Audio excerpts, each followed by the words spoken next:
At Walgreens, we know February is the season for LOVE.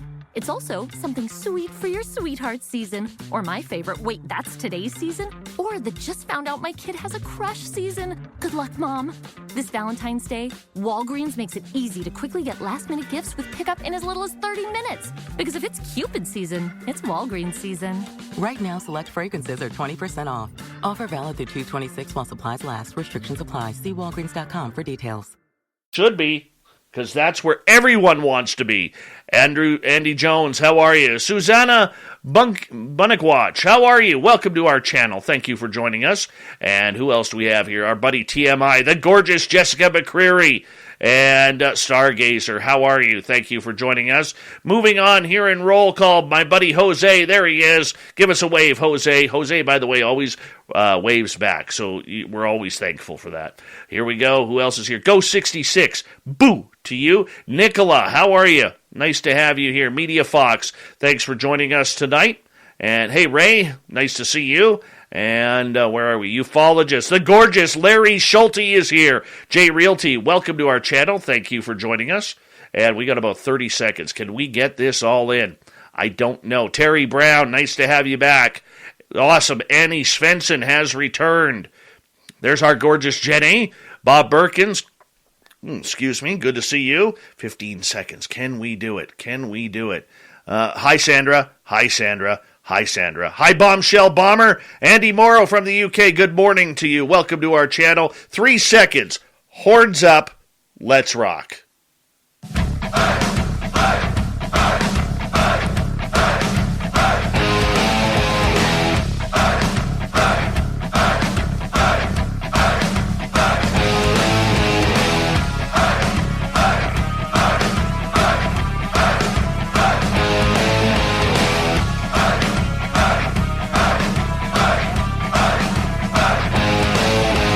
From the mountains of central British Columbia to you listening around the world, this, my friends, is Spaced Out Radio. I am your host, Dave Scott, sitting in the captain's chair of SOR headquarters. We welcome you to tonight's show on our terrestrial affiliates around North America, digitally on TalkStream Live, Revolution Radio, and KPNL. All of our archives are free. Join us at youtube.com/Spaced Out Radio. Do old Davey the favor, hit that subscribe button. You can follow us on Twitter at Spaced Out Radio, Instagram at Spaced Out Radio Show, and on TikTok at Spaced Out Radio. Our website is spacedoutradio.com. We have a plethora of features for you.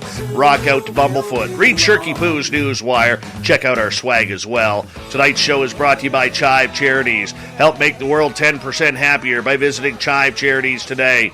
You can find them on our website. Jam-packed show for you all tonight as we have Jessica Jones joining us. We're talking Sasquatch, we're talking ghosts, and we're talking whatever else she wants to get into because, damn it, she's into the woo. And you know we need our woo fix right off the bat. Then in hour number 3, we're going to get into another great story from our resident swamp dweller, the swamp dweller. Fedora John brings us the UFO report, Shirky Poo's news, and the thought of the Dave. Jessica Jones is a paranormal investigator and remote viewer based in Northwest Georgia. She's an active field researcher and member of Enigma Research Group, Anomalous Studies and Observation Group, and North Georgia Cryptid Researchers. All are action-oriented research groups which conduct field research associated with all things paranormal, particularly Bigfoot. Yes. Yes. These groups have obtained groundbreaking evidence at several paranormal hotspot hubs in the southeastern United States, comparable to the infamous Skinwalker Ranch. We're going to find out all about that tonight as Jessica Jones joins us here. Jessica, welcome to Spaced Out Radio for the first time, and definitely not the last. How are you? Hey, Dave. I'm amazing. Thank you for having me on. Glad to have you here, and thank you so much for hanging on out with us. All right. Lovely woman, Southern Belle like yourself, how do you all of a sudden get in the forest and chasing down these monsters? How did this start? Well, I've been attuned to the paranormal my entire life, and It just happened. I didn't go looking for Bigfoot, to begin with, but it just kind of came across my path. And I'm one of those types of people who I love getting out of my comfort zone. I put myself out there, and I love to try a little bit of everything. Okay. So, if an opportunity presents itself, I usually take it, right? So yeah, my mom was going to these weekly meetups on Wednesday nights at a friend's house where they did paranormal, discussions and things about the metaphysical and stuff like that. And one week they had some gentlemen who were going to be there to talk about their Bigfoot field research. And so my mom said, "Hey, come with me." I went with her that night. And I met these gentlemen who really believed in what they were doing. I could see it in their eyes. I saw their evidence of Bigfoot. They were trackers and survivalists. And, these guys have been in the woods for a long time doing this research. And, of course, I had the common questions that every, normal person has. Like, well, where's a body, and what about the poop and things like that, And so, of course, the guys were like, well, hey, why don't you come with us on an expedition? We're having one, in a couple of months. And I was like, well, of course. Okay, sure. I'll go with these strangers in the woods, whatever. I don't know them, but why not? Let's do it. And best decision I ever made. And so that's how it all started. And that expedition, the weekend that I went, not only did we had Bigfoot activity that weekend, but we had UFOs. We had, interdimensional stuff going on. God knows what. There was so much weirdness out there that it was life-changing, honestly, in a lot of ways.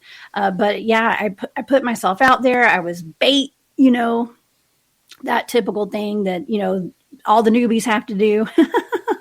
But I found that I love it, by the way. So, but yeah, I went out there, and at the end of the weekend, they asked me to join their team, and here I am. So yeah, good for you. That's how it started.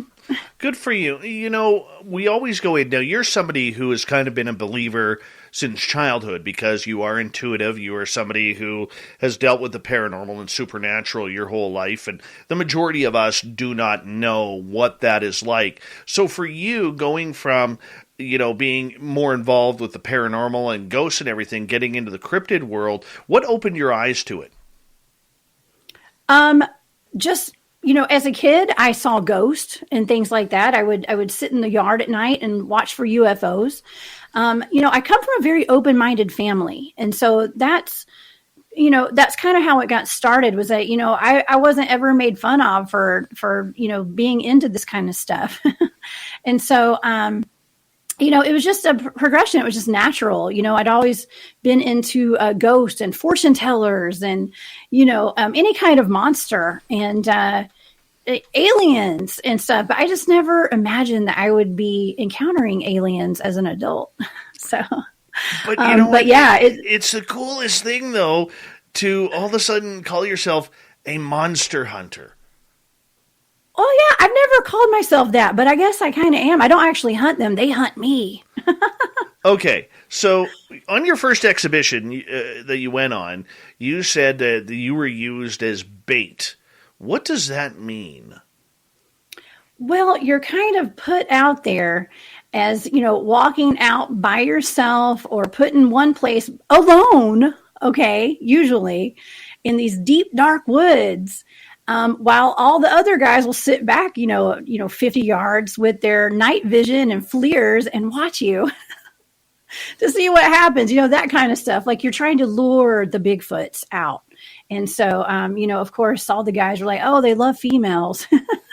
I dare you to go be bait. Okay, yeah, sure, I'll do it. You do realize that this is how David Politis makes his money off of missing 411, right? I mean, situations just like this where you're going into the forest and all of a sudden Sasquatch goes, ooh, something smells good in the forest. Yeah. Puts on his Sasquatch cologne and, maybe a little, deodorant or whatever. And next thing you know, you're a date. Oh man. Well, like I said, I like to put myself out there and see all that life has to offer, experience everything. So, and I knew that the guys would see me get taken by a Bigfoot if that happened, and they could at least tell my mom where I went. So, well, that's good. That's good. Up Yeah. here in British Columbia, actually, the First Nations over the last couple of centuries have literally tried to tell their young ladies, do not go out after dusk alone, because there is a chance you could become a Sasquatch wife. And that's a true story. True story. Well, we have a rule. Like, we have protocol. We never go out in the woods alone, ever. We go out in teams. We always have a partner with us. We have our CB radios. We carry ham radios out in the field, and we never go alone. And we're in constant communication with base camp when we're out in the field researching. And we have good reason for that. It's not just Bigfoot that we're worried about. There's plenty of other stuff that we've encountered out in the woods that could be an explanation as to where all these missing people are going. Okay, what else have you encountered? Well, my team has encountered what we consider a portal, for lack of a better term. Okay, so if you'd like for me to talk about it, we can go there. Let's get right into it. Okay. Let's get right into it. Sure. Well, my show is called Into the Portal, on KGRA. I do a weekly show, and there's a little history behind Into the Portal with my team, because there was one fateful weekend. We were out in an area that we researched that we call the Meadow. Now, you guys might be familiar with the head of one of my teams is Trey Hudson. He wrote a book called The Meadow Project, Explorations into the South Skinwalker Ranch. That's my team. Okay. And so if you guys have heard that, or if you've read the book, then you know our story. But, we have ongoing investigations in this place, undisclosed location, but it's, very remote. We have to hike in, and, we've spent many years researching this area. And not only do we have, Bigfoot type activity, we have, possible MIB, like Men in Black stuff going on. We have UFOs, we have lights, we always have orbs. We have just the whole range of all sorts of weirdness out there. And we've had something that showed up in the middle of the field, in an open field, that we can only describe it as a portal, because there was just, my guest on my show this past Saturday was the man who actually spotted this thing and the night that it happened. But it was just a big, gigantic cube that showed up in the thermal. And it wasn't actually there. You couldn't see it with your own eyes. And two of our team members were sent to this to go investigate it, as it was kind of dissipating a little bit. It was kind of like a solid looking cube, and it started dissipating, and the two gentlemen walked to it and disappeared. Their heat signature completely disappeared, even though this is an open field, you guys, open field, and lost radio contact. They said they couldn't see the stars. The entire environment changed, and they turned around and walked out after a few seconds, and the environment was, thick vegetation again, and they could see the stars, and, the temperature changed and all that kind of stuff. It was really weird. And the people that were watching them through the FLIR, or the thermal, said that the thing just kind of disappeared. So, if that thing had disappeared with our team members in it, they may have disappeared with it. Very weird, man. Very weird stuff, though, right? Wow. Yeah. When you're dealing with portals, and I'll be honest with you, these portal things just absolutely intrigue me. They really, really intrigue me, because I literally think that a lot of these missing people don't even know that they've walked into a portal. And on the other side of that portal, everything is exactly the same, but on this side, they're gone. And I always take it to David Paulides in Missing 411 Canada, his book, where there is this story of these two sisters and their friend, and they're out horseback riding. I believe it's in either Manitoba or Ontario here in Canada. And they come to a fork in the road. And the one girl says, let's go this way, it's a shortcut. Whereas the other girls are saying, no, let's go the other way. okay, because that's the way we came. Well, they decide to split. The girl who takes, or the two girls who take the regular trail show up back at the barn. The other girl who took the shortcut, both her and her horse have never been seen again. Now, I can understand, okay, the possibilities of, like, that little girl, I think she was like 10 or 12, something like that. That little girl disappearing, under fraudulent or criminal activity if it's just her and the horse is found. But when a 1,300 pound horse goes missing as well, this adds a whole different ball to the game. You know what I'm saying? And I believe these portals are the reasoning that we are able to maybe accidentally walk through them. Yeah. Well, you can't see them. So, but the gentleman that walked into it, I've explored this portal quite extensively on my show, and I've had different people come in and we talk about the black cube. And, my friend Barry Littleton is a paranormal investigator, and he's been on my show twice now. The first time just specifically to talk about the black cube, because I was a speaker at Camp Disclosure last year. And so was Barry, and that's where I met him. And he was giving a presentation. He's been abducted most of his life, and by extraterrestrials and whatnot. And so he had all these beautiful pictures that he had drawn of the inside of spacecrafts. And in one of them, there was a cube, much like the one that we saw in the field. And so we explored what that could be and how, is that a teleportation device, a Stargate of some sort of, some sort of energy generator? I mean, we don't know, I don't know. But we were trying to kind of make connections and connect the dots, and I don't claim to know anything. Okay. I don't, but we can explore things. And that's what, as researchers, that's what we're here to do, is just to try to, we have these experiences. It doesn't make us an expert on it. It just means that we had an experience, and we have this now. What we have this information now, what do we do with it? So, but yeah, it's kind of interesting exploring all this, but it's very tragic that we have so many people going missing in our national parks every year. And a lot of times they're not even reported. There's no number. David Paulides had a hard time. He was like pulling teeth trying to get the numbers from the government, but I think that we deserve to know the dangers out there, and who the higher ups know about this. Like, what is this cube? Where did it come from? Okay. I'm sorry. I got to cut you off right there. What do you mean by this cube? It was a cube. It was it was a transparent. Well, they said it wasn't transparent at first. The guys who were actually looking at it through their thermal. It was just a box, like a square that showed up in the middle of an open field, and it had just a heat signature to it. And there was nothing there. With our, we know this meadow like the back of our hands. And so when something shows up in your thermal, it's, your thermal imaging, monocular.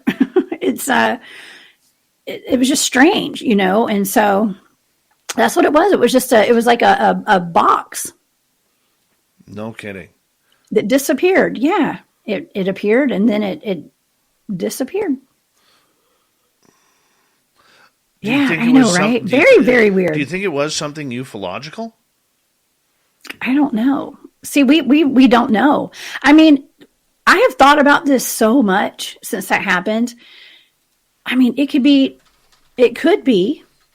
alien. It has to be alien or something of some sort. Is it a portal? Is it an interdimensional type thing? Is this where Bigfoots are coming in and out? Spacecraft, aliens? Is it government related? I mean, I don't know. I have no idea. How often is this cube seen? Just that one time. Wow. And how big was it? Like, was it small? They said it was about 30 feet. No, it was big. It was like the size of a shed or something. It was big. It was pretty large. No kidding. Mm-hmm. No kidding. That does sound a UFO. That totally sounds UFO. It does. Now It does. Go ahead, please. No, I was just going to say, we don't like to label things, my team is all trained in remote viewing, and we are not, we try not to label stuff. So we don't know. And of course we can have our guesses as to what we think it is, but we really don't know. All right.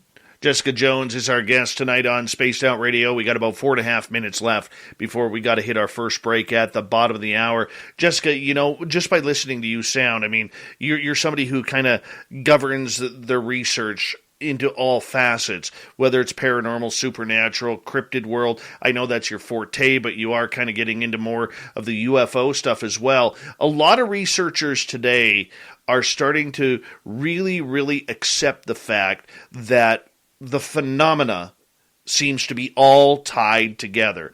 The majority of researchers out there are still wanting to do their thing and segregate the paranormal from the cryptid world, from the UFO world. But those who are really going after answers in the phenomena do believe that it is all tied together. Where do you stand on this? Yeah, I think that hits the nail on the head. It's all connected. It's always been all connected. The first weekend that I went out on that first expedition, I went out looking for Bigfoot. I went out looking for a big hairy primate in the woods, and I had UFOs flying over my head all night. We had weird, just all sorts of other paranormal stuff going on, trickster spirits and all sorts of stuff in base camp. Orbs, we have orbs almost every time we go out into the woods. What are orbs? So we just have so much, and it's just all connected, and I grew up having, ghosts visit me in my bedroom at night. I'd wake up with ghosts. Now, knowing what I know now, like, were those even ghosts? Because I've had ETs in my house as well. So it's like, well, were those, that's what what my brain, that's all I knew were ghosts back then, but they were actually ETs. I mean, I don't know. My brain is so, pew. These days, because, the more I learn, the less I feel like I know, if you know what I mean. You know what? I always love the way Grant Cameron puts it. And if you've never interviewed Grant Cameron, you're in for a surprise, because don't even bother asking a second question, because he'll... 7 iconic housewives from 4 different cities. Look at this water. We're gonna give them something to talk about. Vacation at Turks and Caicos. The party now. The Real Housewives Ultimate Girls Trip. All episodes streaming now, only on Peacock. Ask him one and he's gone.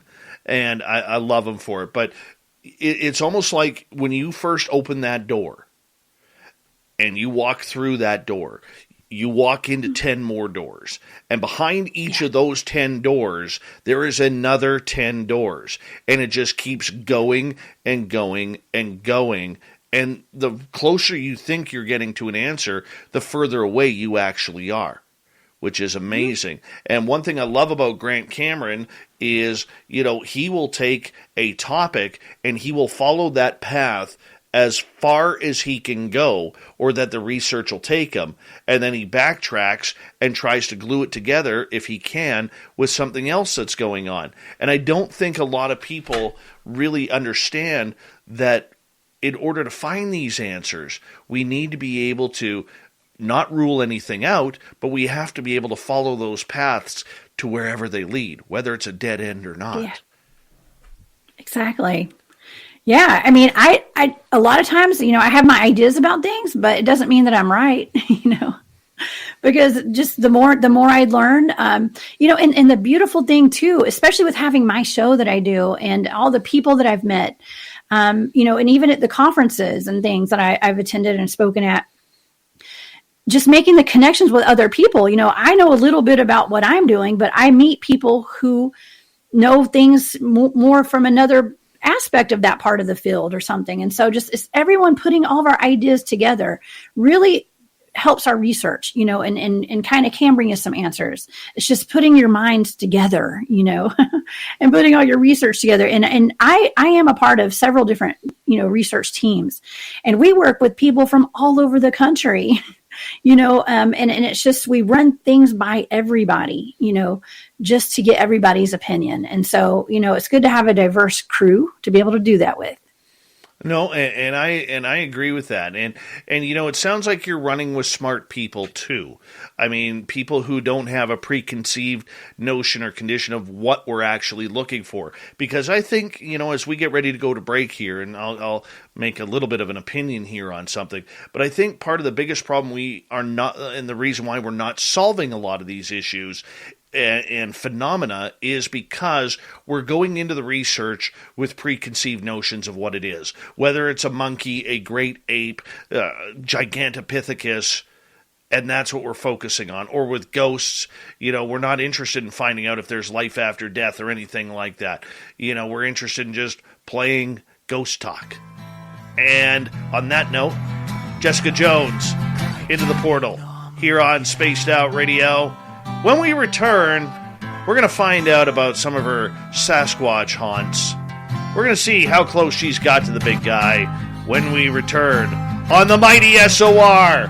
Stay tuned. We'll be right back.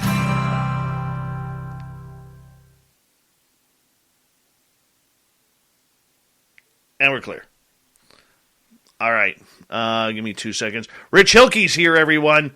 The Rich Hilke. Papa Willie, how you doing, buddy?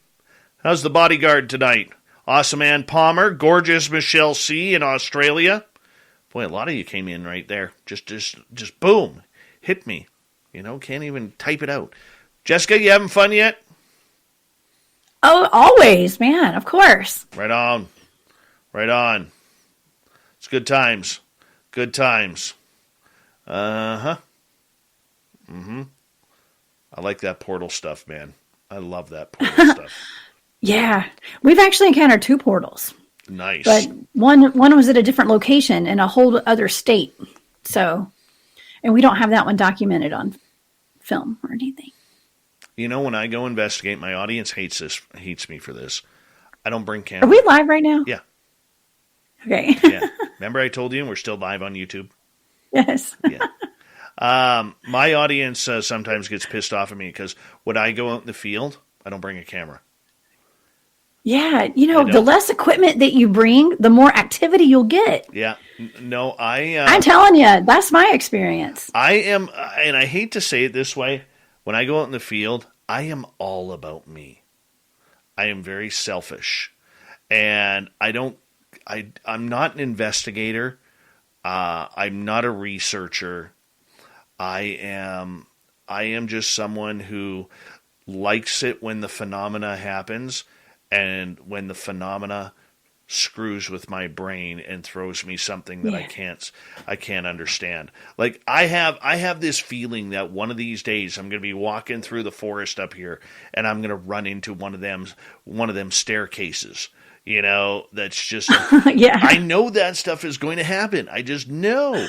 But oh man, yeah. Hey, you might manifest that if you think about it hard enough. Mennonite Abe says Dave brings a bucket of chicken from KFC. There is no KFC in my town. I got to travel 45 minutes to get to a KFC. 2 hours to a Taco Bell. It's hell up here. Hell, I tell you. No, but seriously. No, when I go into the field, I go in specifically to see what I can get. I try to bond with the area and try and make something happen. And 9 times out of 10, nothing happens. But it's that 10th time that I just let it soak all in. Oh, yeah. I mean, there's many times we go out and nothing happens. We just have a good camping weekend. Yeah. See some shooting stars, Oh, yeah. But sometimes it's a circus out there. It can get really crazy really fast. It can, and it happens fast. Like, I have a couple of gifting sites up here, and we went to the one. Nothing has moved at my one in years. Nothing. I leave it out there. Oh, really? Well, there was a big forest fire. There's been 2 big forest fires in that area. I have to move it now because when the last forest fires last year hit, they went and cleared a bunch of trees out to make what do they call them? Fire breaks, right? Mm-hmm. And then they cleared out a bunch of area of firewood or of trees to lay down all the logs that they've taken down for these fire breaks. Well, the one fire break that they made was right by my gifting site, and then they cleared the area to lay down all the logs. Well, the problem is they stopped literally 8 to 10 feet from my gifting site.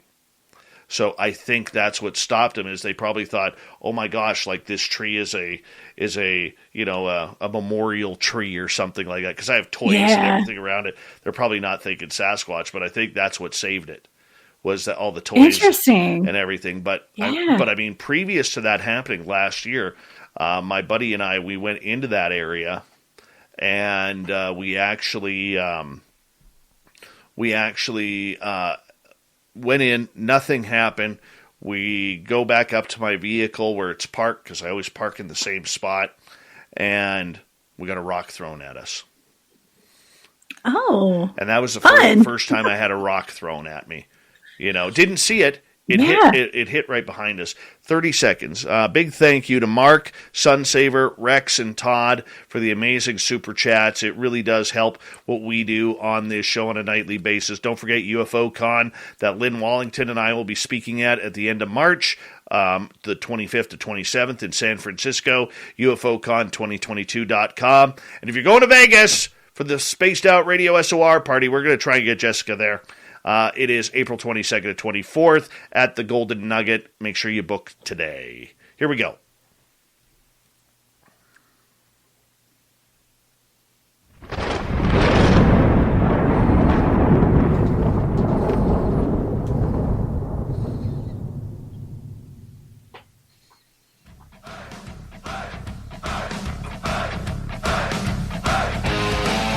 We are underway with the second half hour of Spaced Out Radio tonight.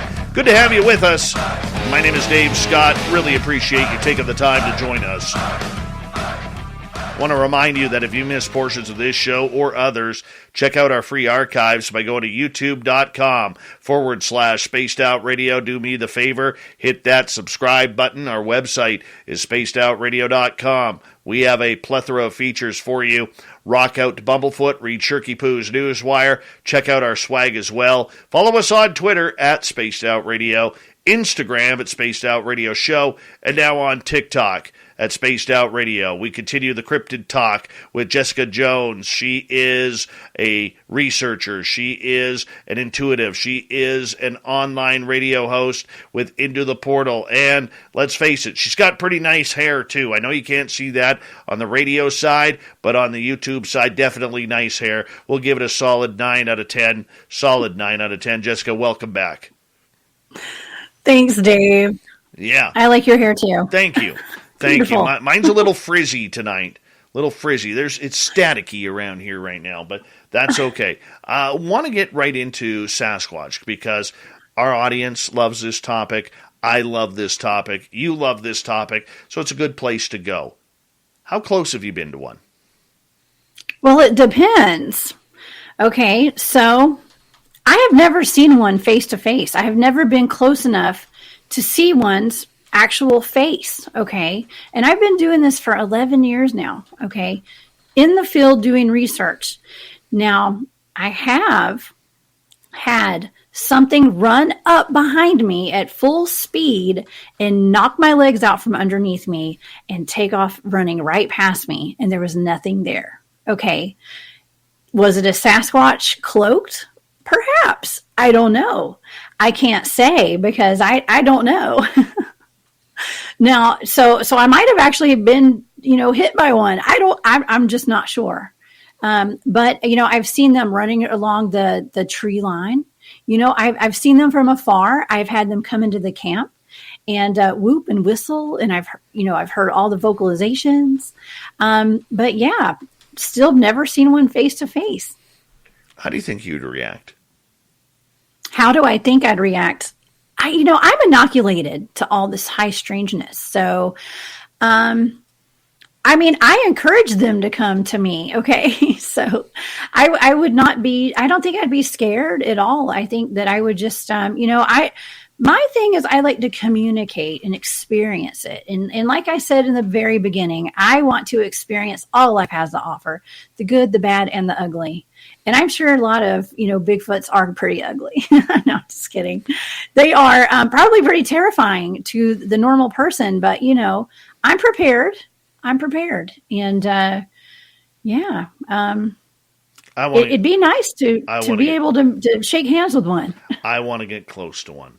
I have had dreams about getting within like 10, 15 feet of one, and I want to have that experience. That's the energy that I keep putting out there, is I just want to have that experience. And, I've been close. I've been within 100 feet of two of them. And it was extremely, extremely, I don't even know how to put it. It was awesome. It was scary. I was grateful. I didn't understand. Was it real? Was it not? I mean, everybody can talk brave about what they saw, but it's a whole gamut of emotions that you go through when you see something like that, or you're communicating with it, or you see an alien or a UFO up close and personal. I'm not talking a little speck in the sky here. I'm talking like 100 feet away. Yeah. I mean, this is where it gets real.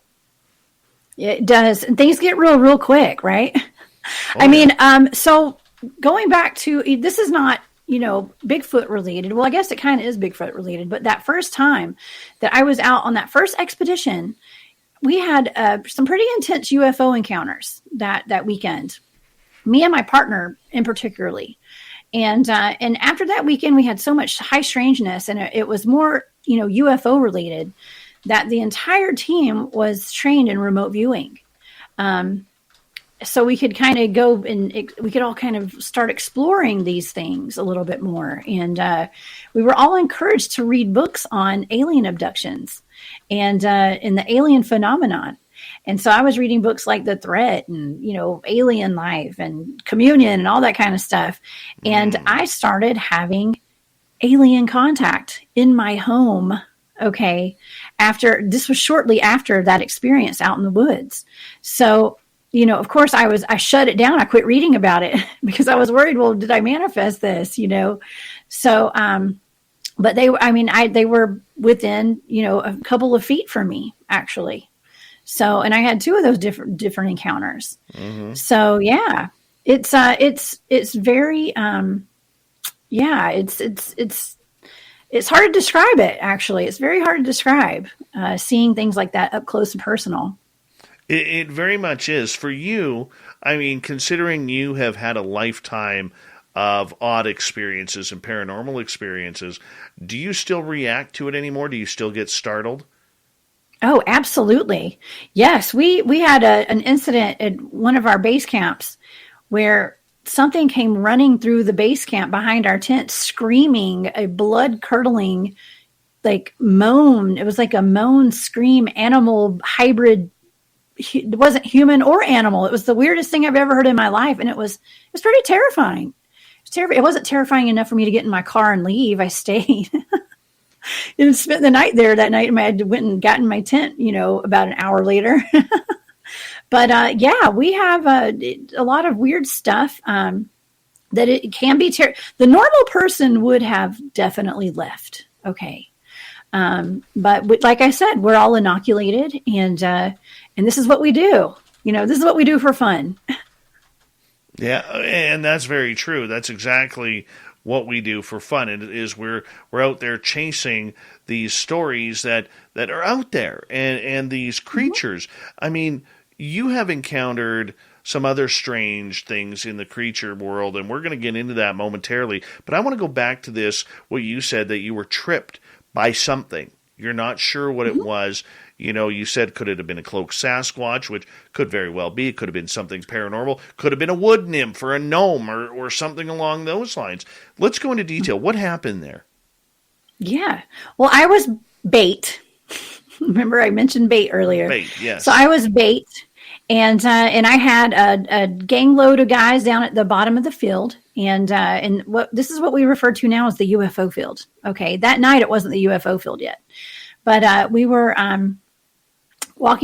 was walking up a field by myself, up to a tree line. It was about 75 yards, I guess, from the bottom of the field where these guys were. And they were all watching me through their FLIRs and thermals and things like that. And I just said, hey, I'll do it. You know, I'll take off walking towards that tree line. What could happen? You know, what's the worst? And I went and I got about halfway up the field, and I thought one of the guys was running at me full speed.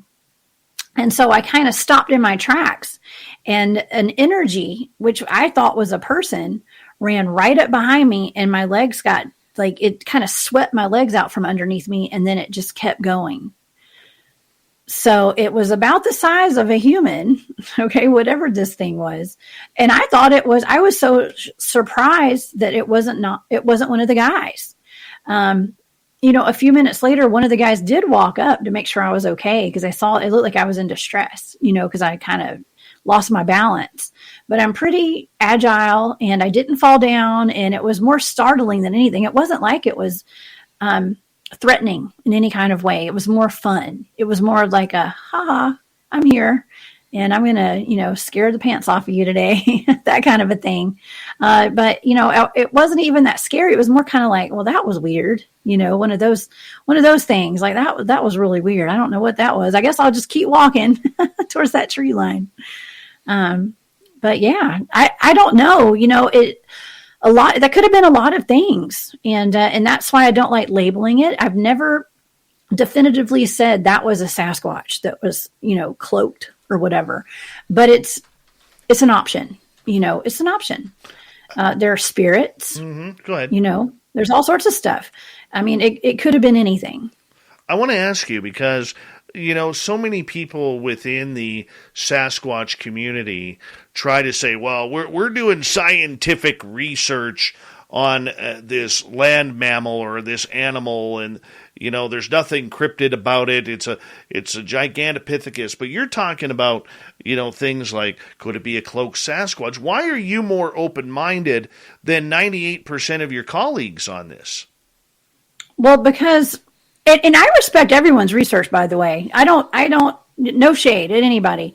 But in my research and in my experience, you know, we have tracks that just disappear out of thin air, you know, not only Bigfoot tracks, but car tracks and vehicle tracks and things like that just disappear out of the same field where that cube showed up. So we also have questions as to where do these things go at night? You know, where do Bigfoots go? We don't find a whole lot of places where we think they're bedded down. And, you know, I had one of my teammates that came on my show who's a cave specialist. You know, people think that Bigfoots take people, you know, they go into their caves and sleep during the day and come out at night. You know, I don't believe that's true at all. I think that they're interdimensional beings. I think that they are on a different frequency than us. They can come in and out of different frequencies. I may not be right, but that's what I think. You know, I've spent enough time in the woods, and we've done enough research to know that it's not what I thought it was in the beginning. Okay. Well, I mean, so, the thing is, and I'm going to tell you, I think you're spot on. I agree with you. Okay. When I hear people, especially people who are looking at this as a scientific value, where they're telling me that the reason why the tracks disappear is the creature is actually walking backwards in its tracks, and when I ask about a double print, they're telling me, oh, no, it's not a double print. They're full of crap. They are full of crap. And I'll go the extra mile here, and I'll say I have zero problem calling out BS on that.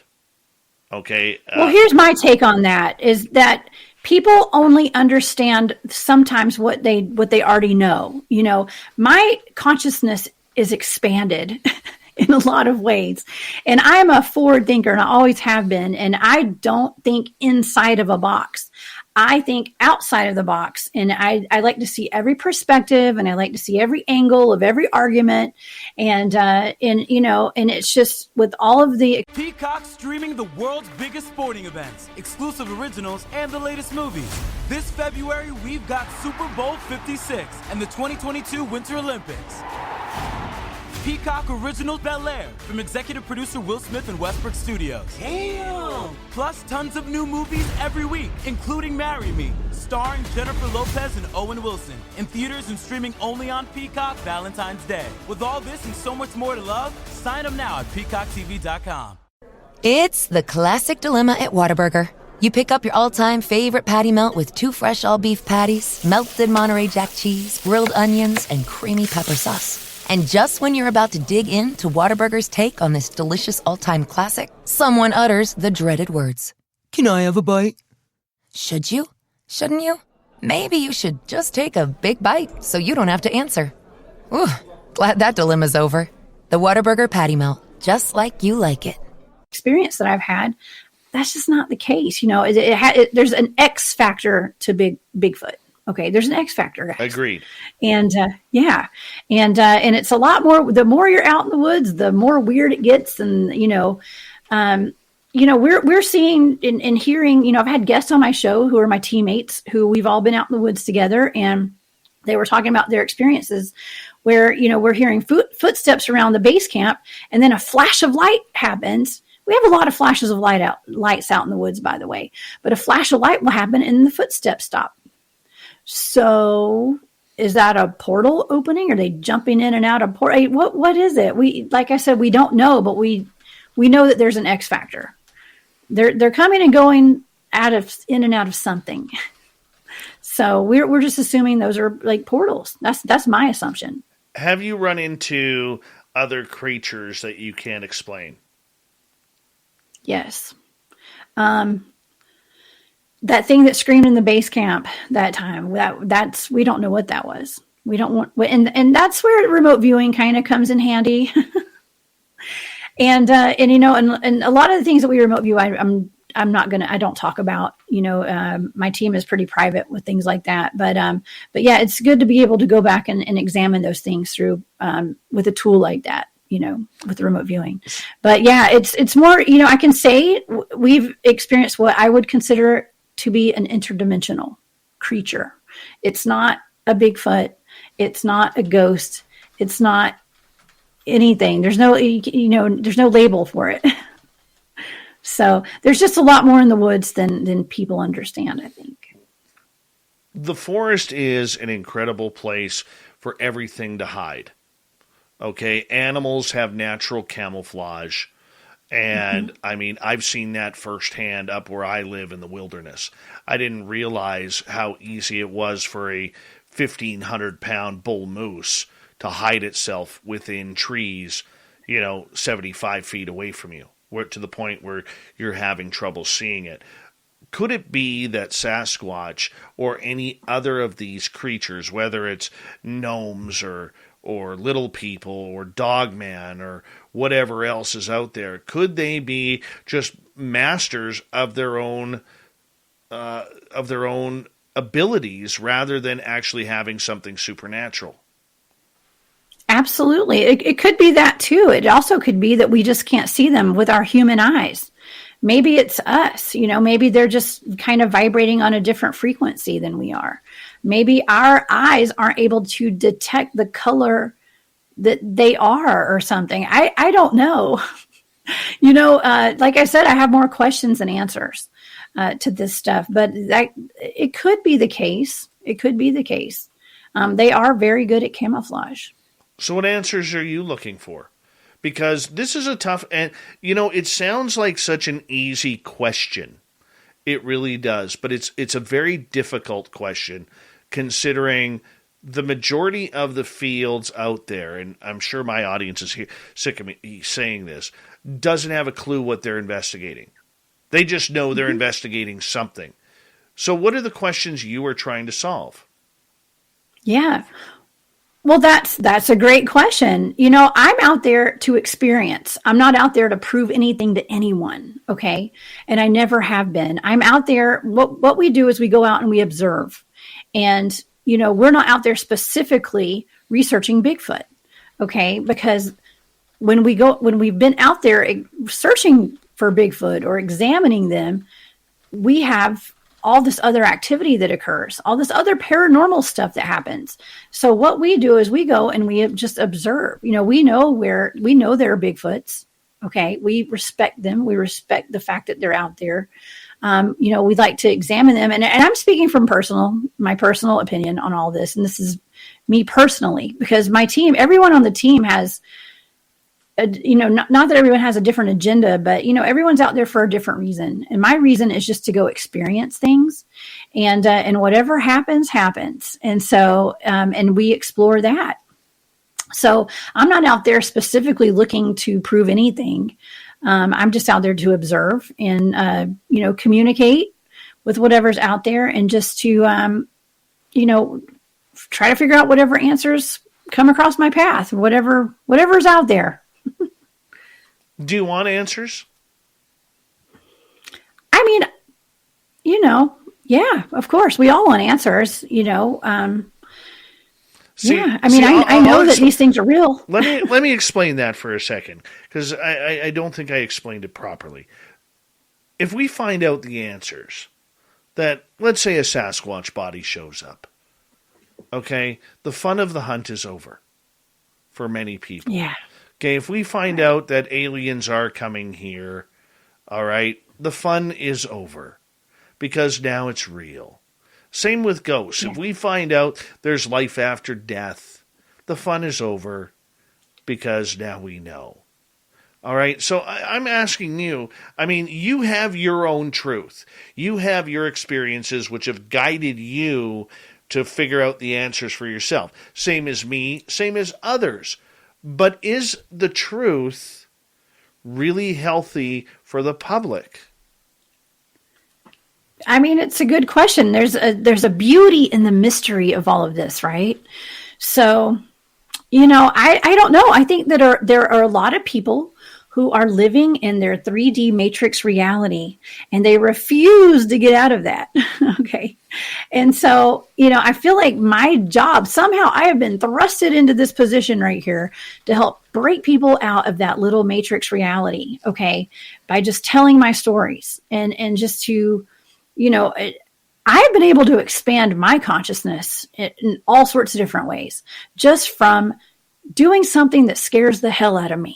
Okay. And I recommend everyone else do that. Everyone that's listening tonight, you guys do something that scares the heck out of you at least once a year, preferably more. Okay. Because that is going to jolt you into a higher consciousness level. Okay. And that's what our world needs. Okay. Yes. The one thing that I find that everyone who's had a Bigfoot or Dogman encounter or something that was really weird, right? Something that scared them, it jolted them in a whole new reality, right? I mean, it's like, wow, I'm seeing something that's not supposed to be here. This is a monster that I've only heard stories about. This can't be real. And it jumbles your brain a little bit, because you just, it's hard to understand it. And it gives people PTSD, and, it shakes up your entire reality, but it awakens you consciously, okay, to a whole new world. And so I think that that's something that our entire world needs right now. We need to raise that consciousness of our entire planet, because people who are more awake are less easily controlled. And I'll leave it at that. I love this comment by Fidgety Or in our chat room. Finding the proof would be fun is over for me, and probably for a lot of us. The experiences wouldn't change. We just wouldn't be mocked and dismissed anymore. There is a scary side to a lot of this happening. Okay, and there's a reality side that just maybe, things will change. And I don't know if change is healthy for people getting into this. Let's say, for instance, with Sasquatch, okay, if they came out and found Sasquatch, first thing they do is they shut down the area. The government comes in, shuts down the area. No fishing, no hunting, no camping, no hiking, no logging, no mining if that's in your area. They shut it down. And they will research that area until they find out where's the habitat, what are they feeding off of. That becomes a scientific university experimentation right through then. And I don't think a lot of people fully understand that there are a lot of ramifications with this creature being proven. Yeah. I mean, we could prove it. I know they're real, you know. We don't give our locations away because of that reason. And a lot of times, you know, you'll be traveling down forest roads and whatnot, and they'll be completely closed off. And those are some active areas, you know, as far as Bigfoot goes and things like that. And it makes you wonder, what does the government know? What does DNR know? You know, what do they know? They know. I think that the higher ups know. You know, I'm not sure they do. I'm not sure they do. Maybe I'm in a different country, so you know. I know our country is just, we have too much stupidity in this country when it comes to things like UFOs and aliens and cryptids that we don't have time for that. You know, at least that's the way they act. I mean, I know behind closed doors there's some talks going on, but publicly it's not a big deal. We have 40 seconds left to go with tonight. When we come back, I want to get into the remote viewing with you. And, you know, what's it about? I want to get into your paranormal stories. I'm sure you have some cool stories you could share with us. I do. Maybe one, maybe two. I've got a bunch. Yeah. I mean, starting from my childhood. All right. Story time when we come back on Spaced Out Radio with our guest tonight, Jessica Jones. She is a Sasquatch researcher, cryptid hunter. She is a paranormal investigator, intuitive remote viewer, online radio host, and I don't know what the hell else to tell you about her because she literally does everything. Apparently, she even folds towels properly. We're going to find out how to fold those towels and more of Jessica's stories when we return on Spaced Out Radio for hour number 2. We got it for another hour here into the portal with Jessica Jones. We'll be right back right after this.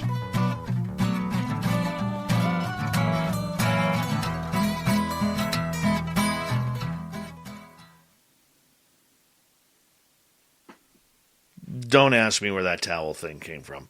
It just popped in. Well, I just folded towels, so that was perfect. I'm impressed. It was that telepathy going on there. That's exactly what it was. Hi, Michael Fontaine. How you doing? Who else has joined us here? Michael Mack, welcome. And gorgeous Aussie Ange has returned. And yeah, that's it. Adi Both, welcome to our channel. Thank you for joining us. All right. I honestly feel sick. I'm not going to lie. Oh, I feel ill. sorry. I feel ill to my stomach right now, but that's okay. That's okay. I'm very fine with that. We'll figure it out. Hey, do you need me to take over? I'm just kidding. Dude, I'm out. You don't want me to take over the show? Okay. Take on over. Oh man, I'll be your substitute. It happens. It happens. Hey, you'd be in good hands.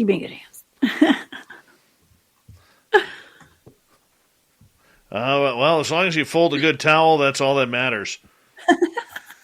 Right. Oh man, I'm okay at folding towels. What the hell? What the hell? It's where we've gone. This show's gone to hell now.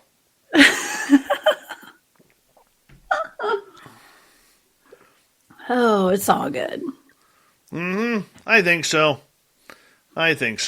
Yeah. So. Yeah, I've got some good haunted house stories, by the way. So we can go there. Yeah. We'll get into some haunted stories after this. Yeah, haunted stuff. I lived in a really haunted house. Nice. Super haunted. You feed that to us. You feed it to us. Yeah, I will. Yeah. Honestly, I'm going to be just point blank blunt here. I feel like shit, but that's okay. We'll get her through. I'm sorry. Oh, no worries. I can feel that, the sick sweats coming on. Yeah. I can feel those starting to come on, like right in the temples. Yeah. So. Oh no. Yeah, we're gonna push this. I'll give you the play-by-play of me getting sick tonight.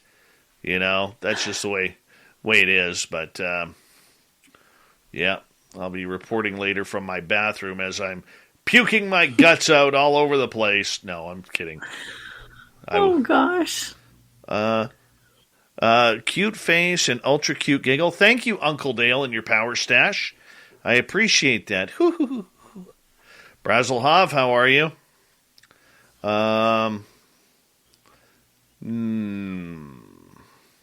Hey, Triple Ack, how are you, buddy?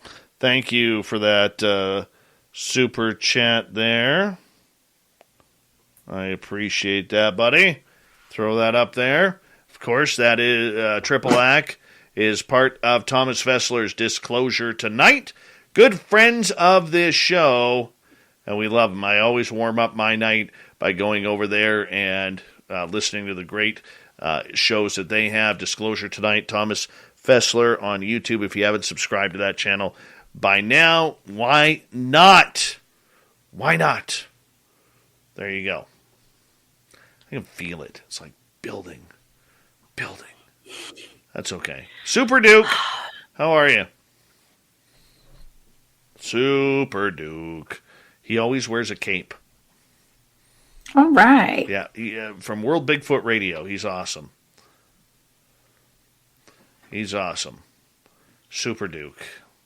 Boom to gorgeous Bama. Boom. That's how we roll. You still awake? Me? Yeah. I'm awake, yeah. Wide awake. Mm-hmm. Wide awake. Yeah. My son's in the next room sleeping, but I'm wide awake. There you go. My guy's upstairs sleeping too. He was rocking a little bit on his guitar earlier. Jojo Bone, what's happening, man? How you doing? Nice to see you. Throw a little Jojo up there. Look at that goatee on his photo. Fantastic goatee. Hardcore right there. Nice. We got about 90 seconds.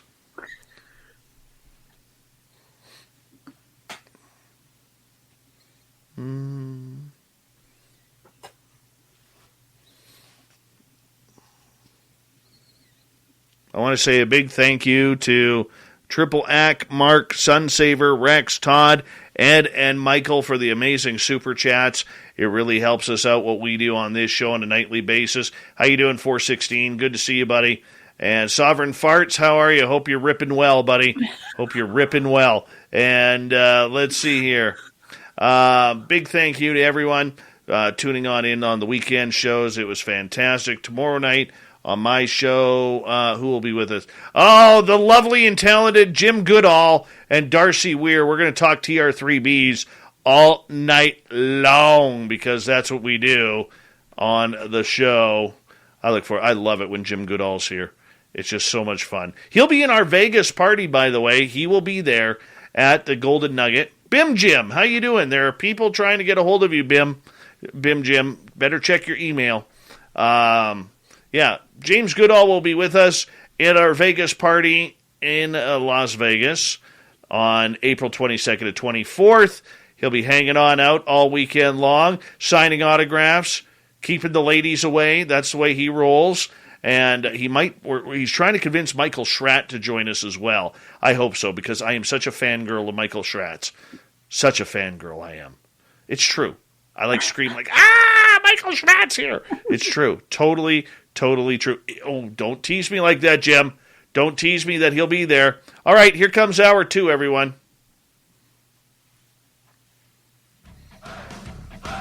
You're listening to Spaced Out Radio with Dave Scott. Follow Dave on Twitter at Spaced Out Radio and on Facebook, Spaced Out Radio Show. We're kicking off hour number 2 of Spaced Out Radio tonight. My name is Dave Scott. Thank you so much for joining us. We really do appreciate earning your listening ears.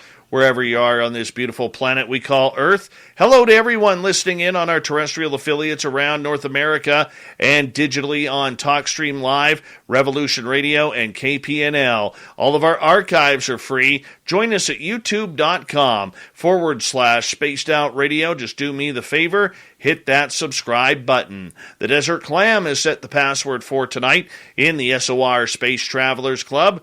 Neofron. Neofron is your password. Use it wisely, Space Travelers, as the Clam sets the password each and every night right here on Spaced Out Radio. Our website is spacedoutradio.com. We have a plethora of features for you. Rock out to Bumblefoot. Reach out and read up on Shirky Poo's Newswire. Check out our swag as well. Follow us on Twitter at Spaced Out Radio, Instagram at Spaced Out Radio Show, and now on TikTok at Spaced Out Radio. We continue on tonight. Jessica Jones is our guest. She's out of the beautiful state of Georgia, where we broadcast on WQEE 99 Rock the Key in Noonan. Yes, that's where we broadcast. One of our major radio stations there. And we're talking Sasquatch, we're talking monsters, ghosts, cryptids, remote viewing, maybe a little alien sprinkled on the side. Into the Portal is her podcast, which you can find online. Jessica, welcome back. Hey, thank you, Dave. Not a problem. You having fun still? Or are you sick of us yet? Of course. I'm always having fun. God, this is awesome. Hey, I've never had this much fun at 1 a.m. I'm just kidding. I'm loving it. Loving it. I'm kidding. Time to join us in Vegas. Time to join us in Vegas for the Vegas party, April 22nd and 24th for the SOR fans. That's what we are doing. Oh, man, I'm going to try. Yeah, I'm going to try to make it down there for that. You that totally sounds fun. Totally should. It would be worth it. All right, moving on here. We have a lot of story time to tell because you have some incredible paranormal stories that you've experienced over your course of your life. You know, what's one that really sticks out to you? Wow, I have so many. You know, I started having experiences with ghosts when I was a teenager. And it started off, the first ghost I ever saw was like an orb with like ribbons like floating off of it, you know, in this haunted house that I was doing some volunteer work in. But it progressed into, there was a period in my life where I lost a lot of family and friends. They died, passed away. And it would just come in waves. Like, I mean, a lot of friends and family, including my brother.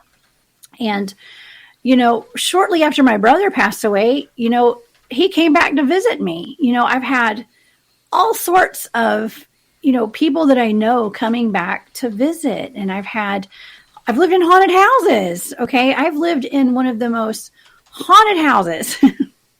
And it wasn't a very good haunt either. You know, I lived in downtown Atlanta for about 20 years. And I used to go, I've lived in every part of downtown Atlanta, including this place called the Ponce Highlands, right off of Ponce de Leon Avenue in Atlanta, where all the bars are and the clubs. Family. It looks a little different for everyone. For some, it's mom and dad. For others, roommates who feel like family. And for others, it's your significant other, their golfing buddies, your children, a high school soccer team starting lineup, and oh look, they're all taking you up on the offer to stay for dinner, really testing the limits of that phrase, the more the merrier. But no matter where you call home, Geico makes it easy to bundle and save on home and car insurance. Easier than making 3 frozen pizzas and assorted frozen veggies into a cohesive meal.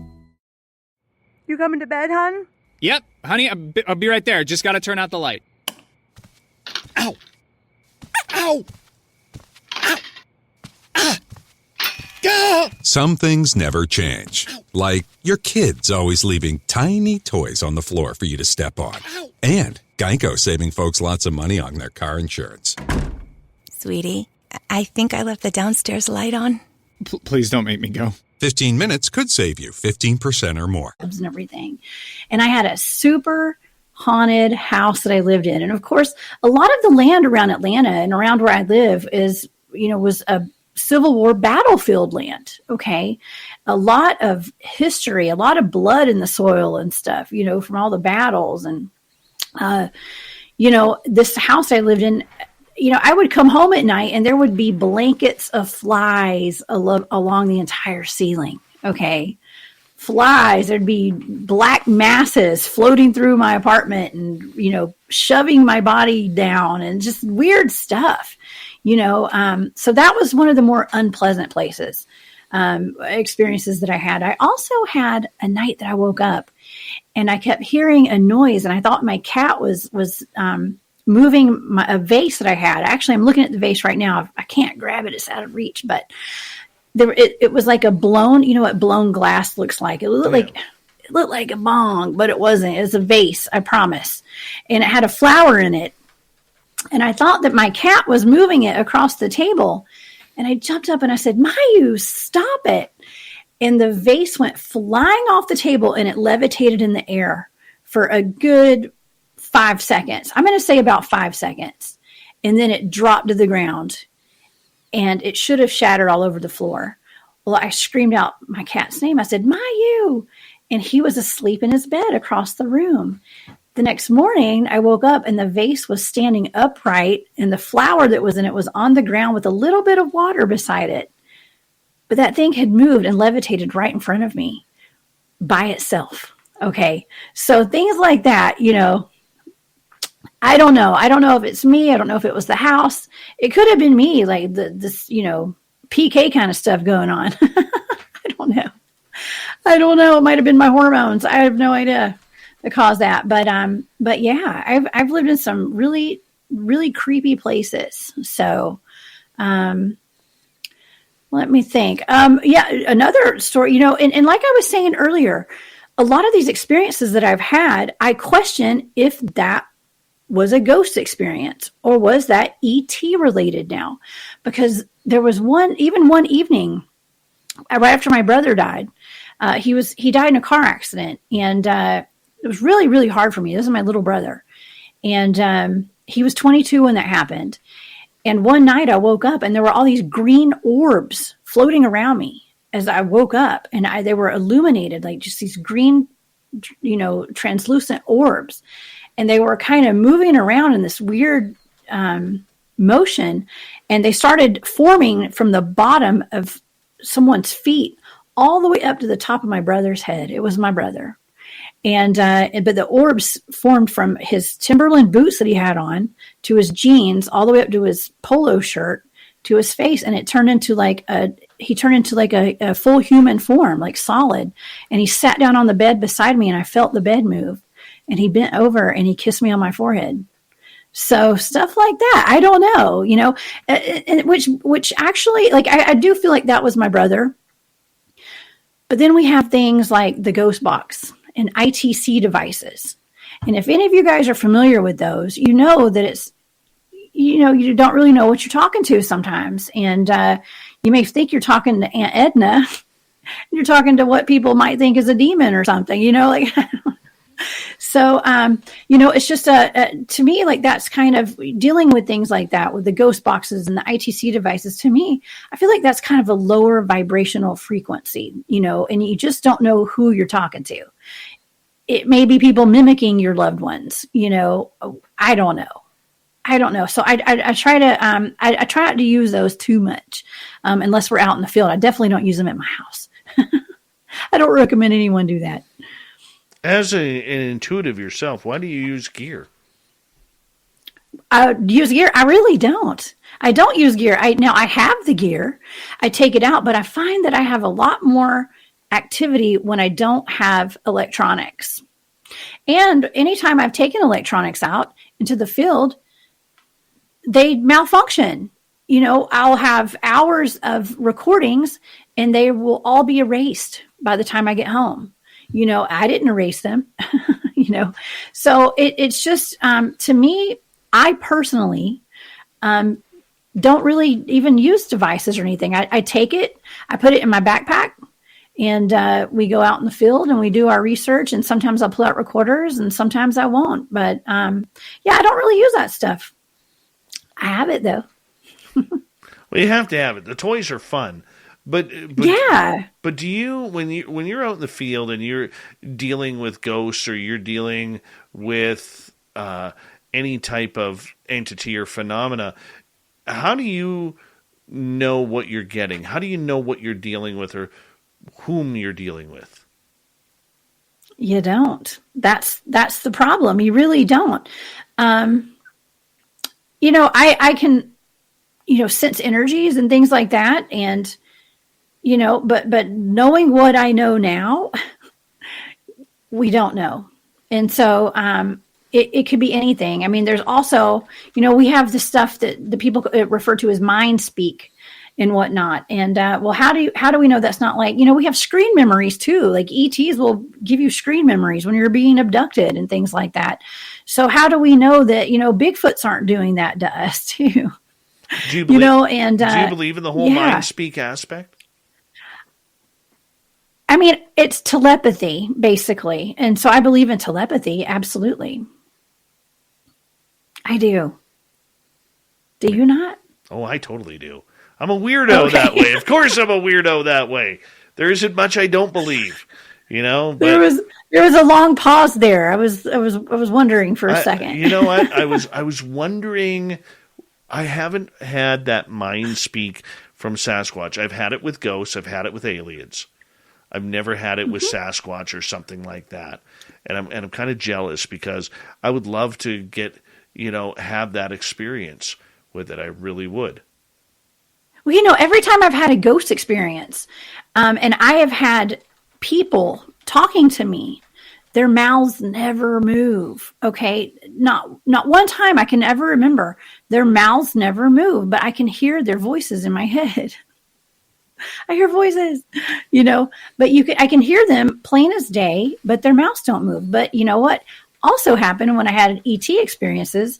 They talked to me as well, and their mouths didn't move. I don't even know if they had mouths. I don't remember seeing one, but it's all, I guess that's what people refer to as mind speak, right? Right. All right, let's get to a question from Brazelhoff here. What physical steps do you take to keep calm and not adrenalized during a session?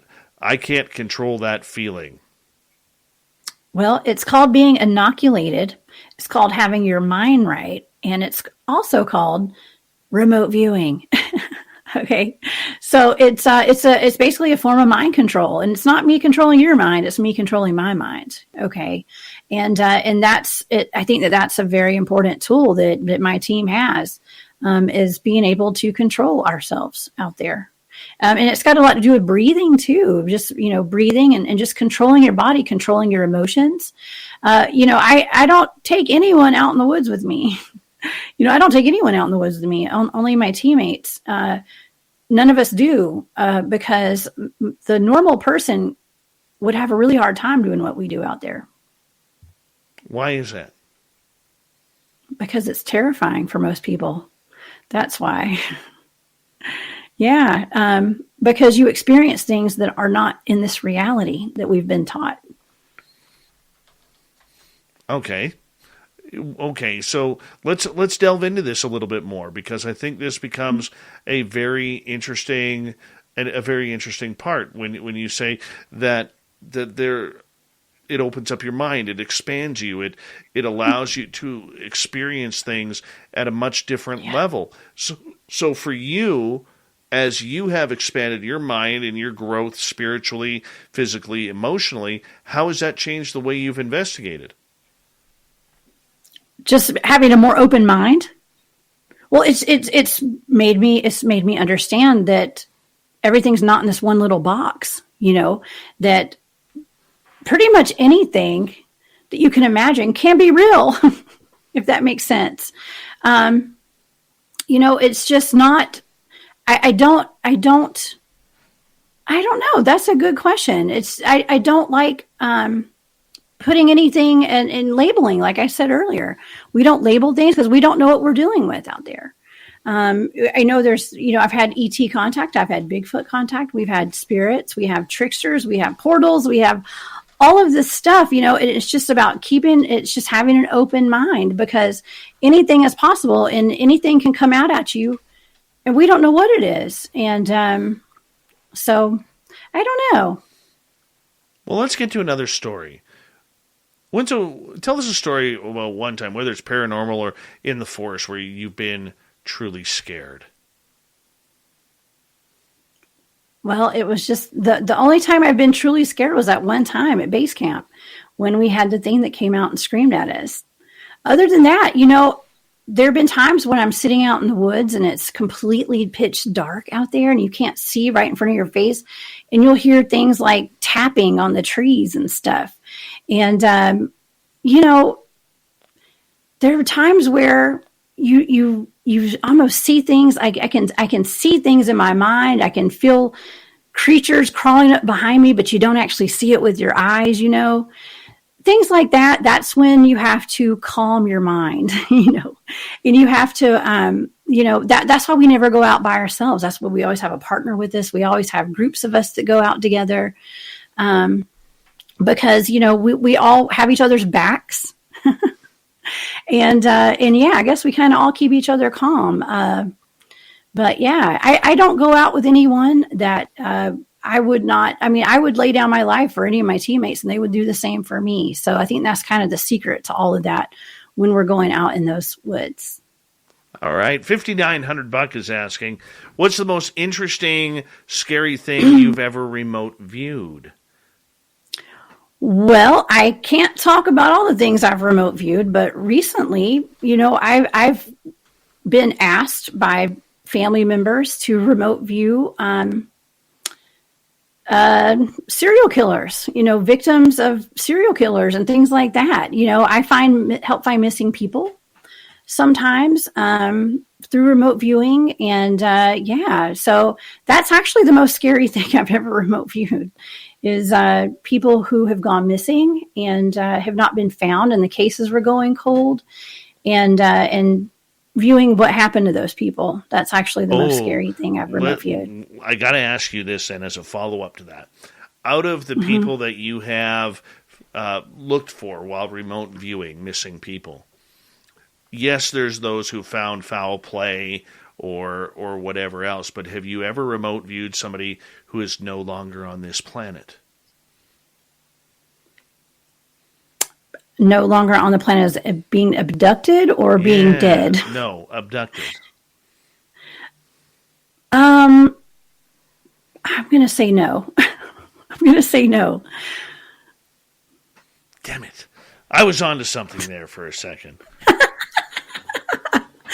I'm going to say no, but let me tell you, everyone that I've ever remote viewed, as far as a missing persons case went, they were all deceased. So, yeah, that's not pleasant, by the way. It's really taxing too when you do something like that, and you have to kind of go there and see and try to locate these people, and they're trying to communicate with me on, and let me know where they are. They've passed on already. It's very taxing on my emotional state, and it takes me about a week to get over stuff like that, or more. What's your accuracy rate? Well, it depends on if I'm doing a target that is a practice target or a high priority target. High priority targets, I'm pretty dead on those. Practice targets, I suck. And I think it's got something to do with the urgency of it. Like I subconsciously know that there's someone that has to be found, or there's something that's very important that the target has to be found. And I don't know what it is because my targets are all blind. So I don't even know what I'm viewing. It could be the Eiffel Tower, it could be an event, the signing of the Declaration of Independence or something. I mean, it could be anything. But more than likely it's a missing person when I get a high priority target. So yeah, or a missing dog. I mean, I've had people call me crying, wanting me to help find their cat and their dog. And yes, I do help them, depending upon how good of a friend they are, you know what I'm saying? So, well, I don't blame you. But, yeah. I don't blame you, but I really thought it would be kind of cool to see if you had actually remote viewed someone off planet, that they are no longer here on this planet. Well, like I said, there are a lot of targets I can't discuss.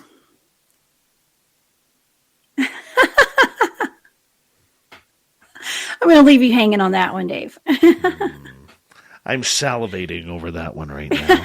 We have 3.5 minutes before we got to go to break here at the bottom of the hour. Jessica Jones is our guest tonight. Mike Roberts is asking, during your ghost experiences, could you feel their presence, whether they were good or bad? I had 2 separate ones. First, I wasn't scared, felt comfort. Second, I felt fear and that I should be scared. Oh, absolutely. Yeah. Yeah. I mean, ghosts are, spirits. They're just like us. They are us. They're humans, cross on. It's just a soul. And, they're going to be bad and good on the other side as well. So I have absolutely encountered, I don't even want to call them spirit, just energies, very evil energies, very dark. And, some people want to call it demonic, but I don't know, just evil, just not good, negative. We're going to call it negative. And, I can tell. Absolutely. It's all a vibe. It's all about energy, frequency, vibration. You can feel the frequency of things. You can feel the vibration of things, so it's either low vibe or high vibe or somewhere in between. Interesting question from VPXM here. Why do you have a skull on your wall instead of a normal weird picture? A normal weird picture.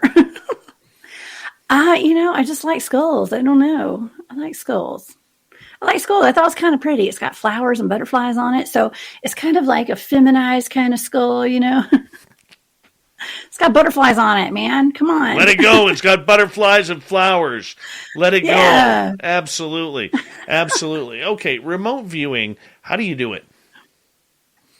Well, there's different modes of remote viewing. My favorite, and the one I'm best at, is coordinate remote viewing. And in coordinate remote viewing, we are given a set of numbers, okay? And it's usually to a blind target. And that can be anything, like I said. And it's just, do you want me to explain the process exactly? Or would you just like to know what it is? We got 90 seconds. Maybe just explain what it is. Well, it's just a way to locate a target.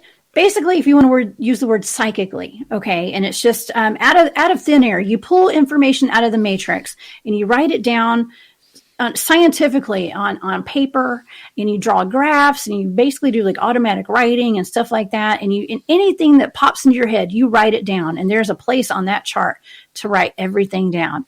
And at the end of your session, you have a whole bunch of data, and then you can just kind of put it all together and figure out what your target is. Very cool. Is it easy for you to do? Well, I've done a lot of it, so yes, for me, it's easy. Yes, but for a lot of people, like, it's different than astral travel. It's different than channeling. Mm-hmm. Anybody can do it. Anyone can be taught to do it. Now, is everyone going to learn it and then use it for good or bad, though? And so that's the problem. I have a kind of a code of ethics I go by. There's certain things that I would not remote view, like other people that I know and things like that. It can be very intrusive, So yeah, you can't hide from a remote viewer, by the way. You ever picked up other remote viewers watching you? Maybe. I don't know. Maybe. I have. They're fun. When you pick them up, they're fun. Mm-hmm. It's a totally weird experience when you pick them on up. But I'm going to get you to hold on right there. We have Jessica Jones for another 30 minutes here on Spaced Out Radio. Remote viewing, paranormal, monster talk. She is a monster hunter. She wears brass knuckles going into the forest in case she's got to knock out a dogman or a Sasquatch. More with Jessica Jones. An incredible show tonight on Spaced Out Radio.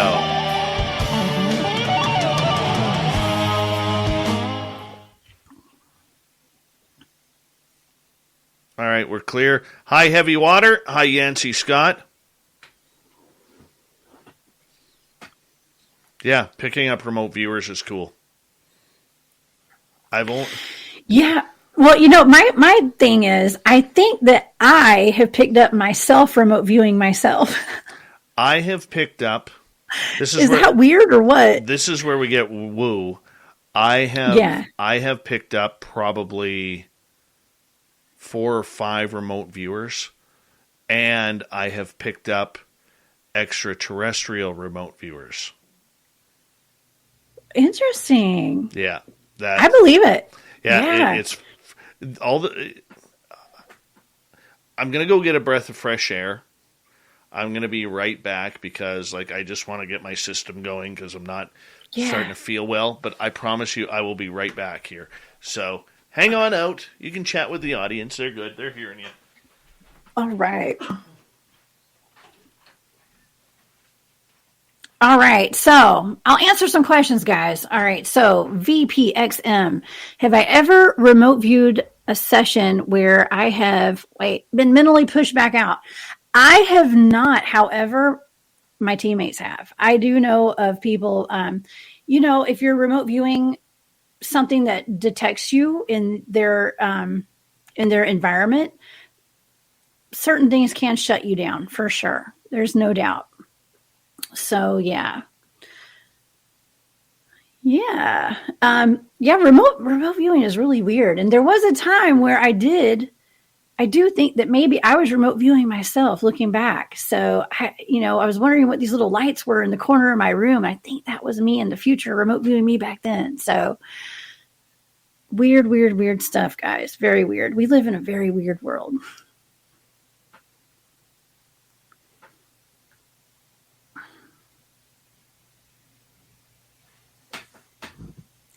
Let's see. I'm going to scroll and see if anyone else has any questions. And hey, everybody, all my friends that are watching tonight, I appreciate all you guys watching and all your comments and all this live chat. This is great. Thank you guys for being here tonight.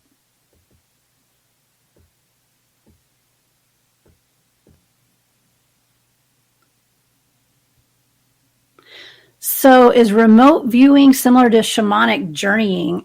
It probably could be, I guess. I don't know.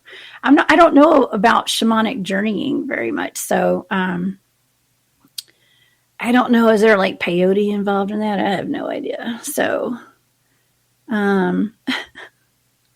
maybe, could be.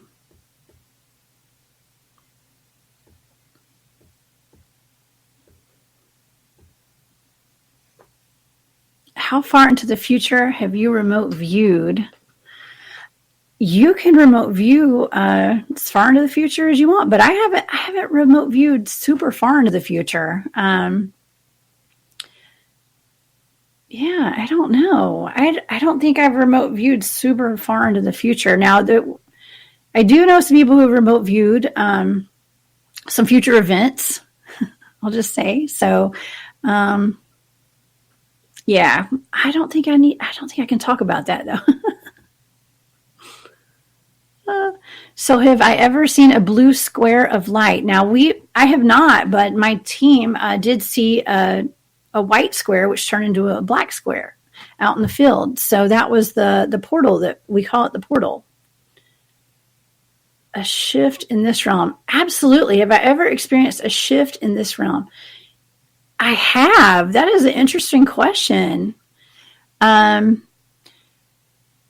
have felt a shift before. I have absolutely felt a shift. And I felt like, it was almost like, I felt like I had gone into another dimension or something. It was really weird. Really weird. Power plants. Shamanic journey. Thank you, Michelle. Thank you for that explanation. And yes, I'm a fan of Jessica Jones, the Marvel character, guys. Yes, I am. Perfect. I'm honored that they named a superhero after myself. All right. That was very nice of them. We have 45 seconds. I'll ask any other questions coming through when we get through. Hello, Third Phase. How you doing, buddy? Good to see you guys here. Do you teach remote? Yeah, the portal did look 3D, by the way. It did. Very cool. It even had a door on it. Mm-hmm. Aliens. Thank you, Mark, Sunsaver, Rex, Todd, Ed, Michael, Ack, Jeff, VPXM, and Toe Tag for the amazing super chats tonight.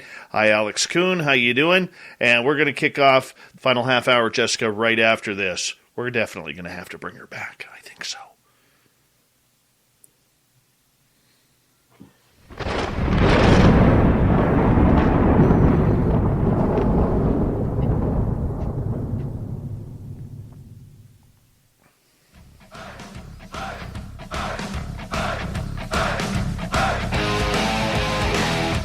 We passed the halfway point of Spaced Out Radio tonight. Good to have you with us. My name is Dave Scott. Really appreciate you tuning us on in wherever you are on this beautiful planet we call Earth. We want to say hello to everyone and remind you that all of our archives are free by going to youtube.com/Spaced Out Radio. Do me the favor, hit that subscribe button. Our website is spacedoutradio.com. We have a plethora of features for you. Rock out to Bumblefoot, read Shirky Poo's Newswire, check out our swag as well. Follow us on Twitter at Spaced Out Radio, Instagram at Spaced Out Radio Show, and on TikTok at Spaced Out Radio. We continue on tonight for the final time. Jessica Jones is with us. She's a remote viewer. She's a paranormal investigator, a cryptid hunter. She is a monster hunter. She is one tough cookie when it comes to Sasquatch. And what was that all about? My elbow hit my table. Okay, I thought it was something paranormal. Damn it. It's all good. Love it. I love it when paranormal stuff happens during the show, but that was not paranormal, unfortunately. But No. She has a podcast called Into the Portals that you want to check out. Jessica, welcome back. Thank you. You know, speaking of paranormal stuff that happens on air, I have a YouTube channel and I do videos pretty often. And on almost every video, I have orbs floating around my head. So you guys go check that out. Oracle of the South on YouTube. Perfect. Shameless plug. That's okay. We'll allow that here. You know, speaking of remote viewing, there's a question that's up here. Have you ever remote viewed Dogman? You know, I have not remote viewed Dogman before. I actually haven't. No. Now, one of my teammates is he's the Southeastern Director of the North American Dogman Project. So Bob Grumpy Wilson is one of my teammates. And I'm actually a member of his North Georgia Cryptid Research Crew. So we do have a Dogman that lives in the county that I live in up here. For many years, there have been reports of the Sheriff's Department of a werewolf up in the north part of our county. Really? So, and it's been documented by BFRO. So, yeah. But I've never remote viewed it. Not yet. Oh, you have to. Well, I will now. I have a long list of things that people want me to remote view. You got to check it out. All these suggestions, yeah. I'll add it to the list. For you, being a remote viewer and someone who is involved in the paranormal, how does remote viewing help you with your investigation? In all sorts of ways. Well, first of all, my big thing is that it helps keep my mind balanced and my energy balanced. Okay. So, and that keeps me from getting scared and from, freezing up and all that kind of stuff. It's a way to get your mind right. Okay. And it also makes you more attuned to your environment. Okay.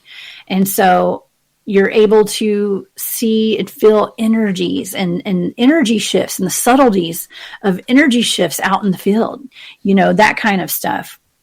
It's all like mind, body, spirit kind of stuff going on out there. And so, but it also, we are able to remote view locations before we go if we choose. We can go back and remote view incidents that happen. Anything. I mean, anything's possible when it comes to remote viewing. So, but yeah, it's all about looking deeper into incidents that we have out there. Josh would like to know, is it possible to remote view parallel realities? Sure, you could. You can remote view anything. Have you?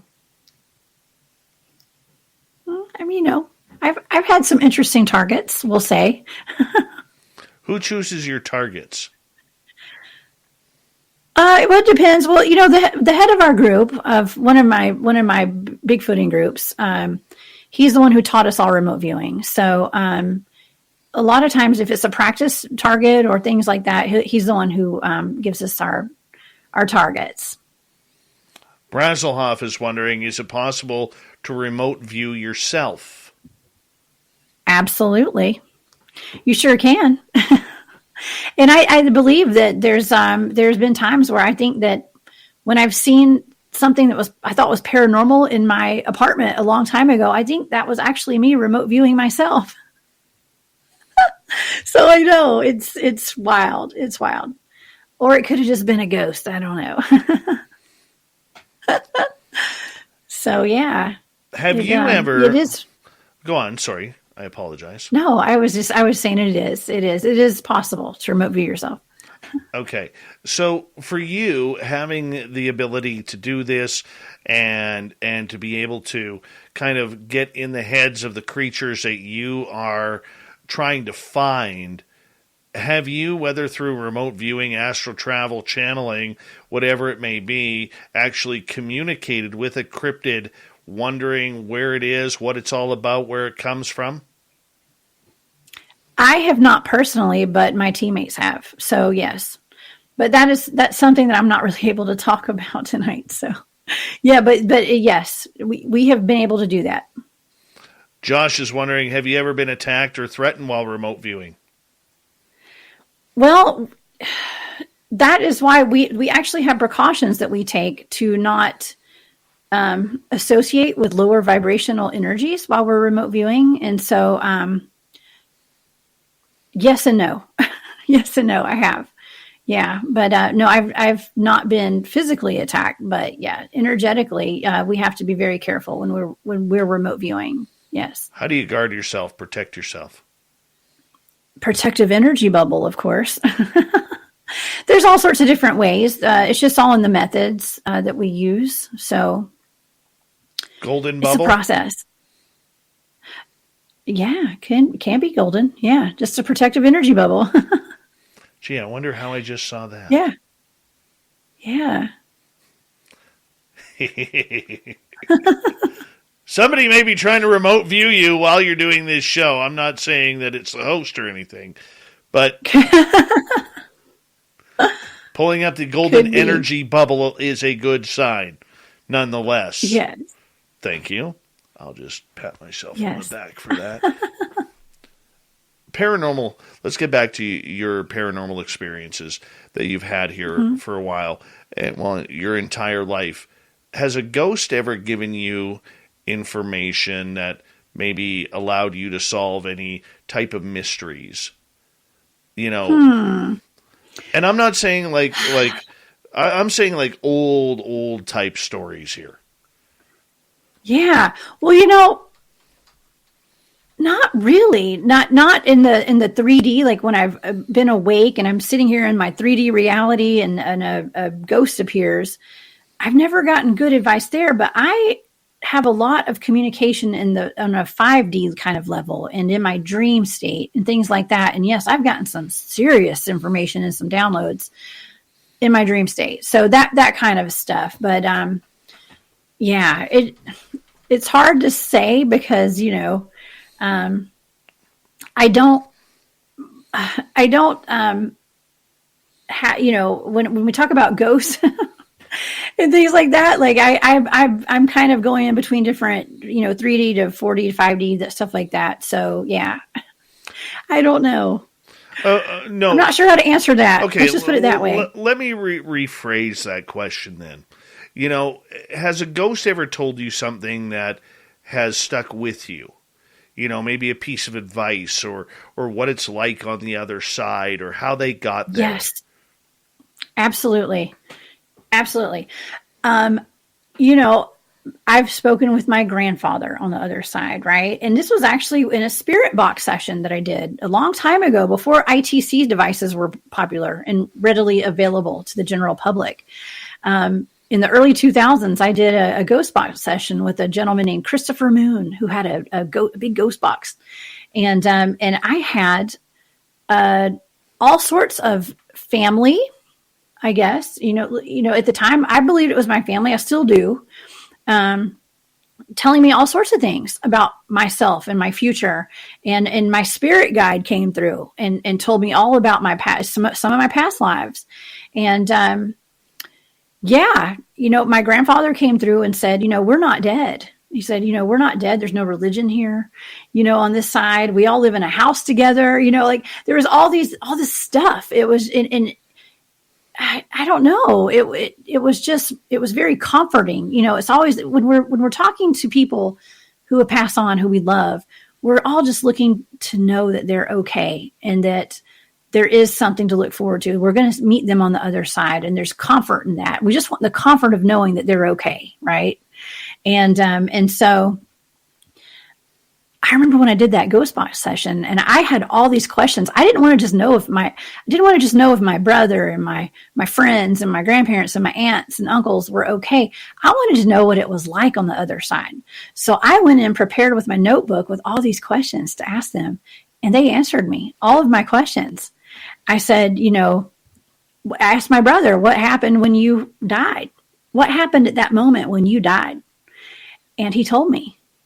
And so, there was the white light, he died in a car accident. There was the light, and he said he was lucky because, my aunt and my grandmother were there to meet him right away. And, it was like they had a big party and all this kind of, and so, yeah, I mean, I've been comforted by some of the things that I've been told from the other side, and really that's what I was looking for at the time.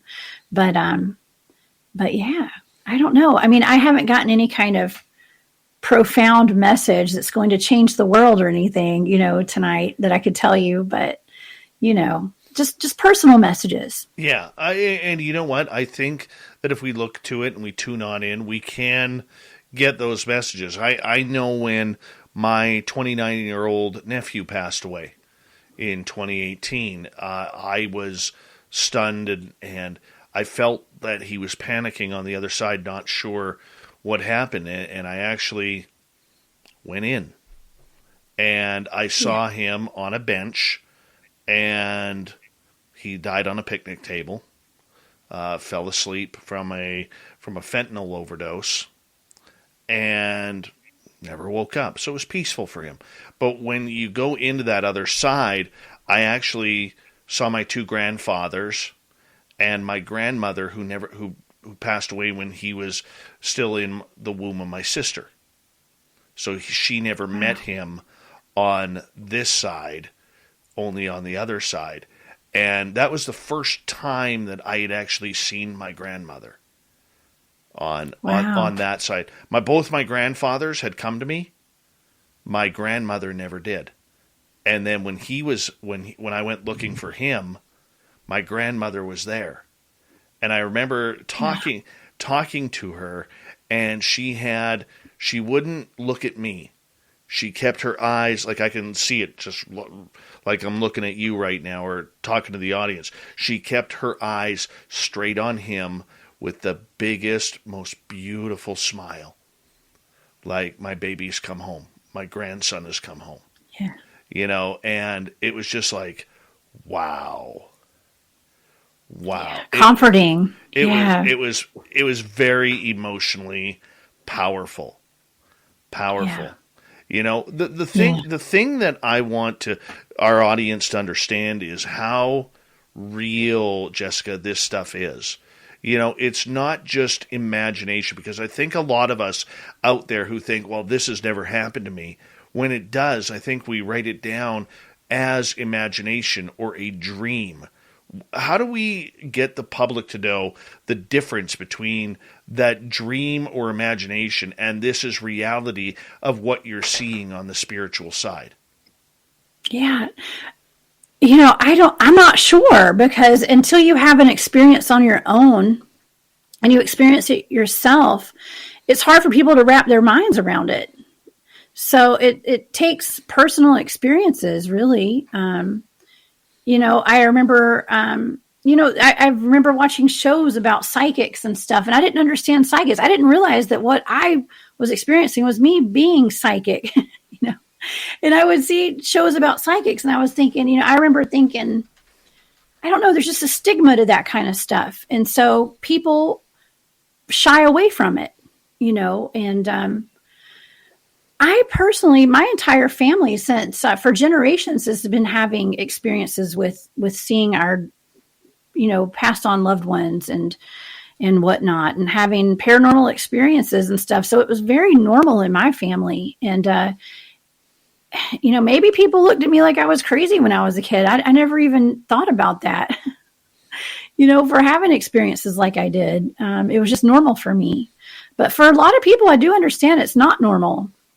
But that's just not the reality that I live in. So, but yeah, until people experience it for themselves, I can understand. It is hard to understand. I want to get in a question from Ange in Australia here, going back to remote viewing for a second. Have you ever caught anyone at the remote viewing target becoming aware of you?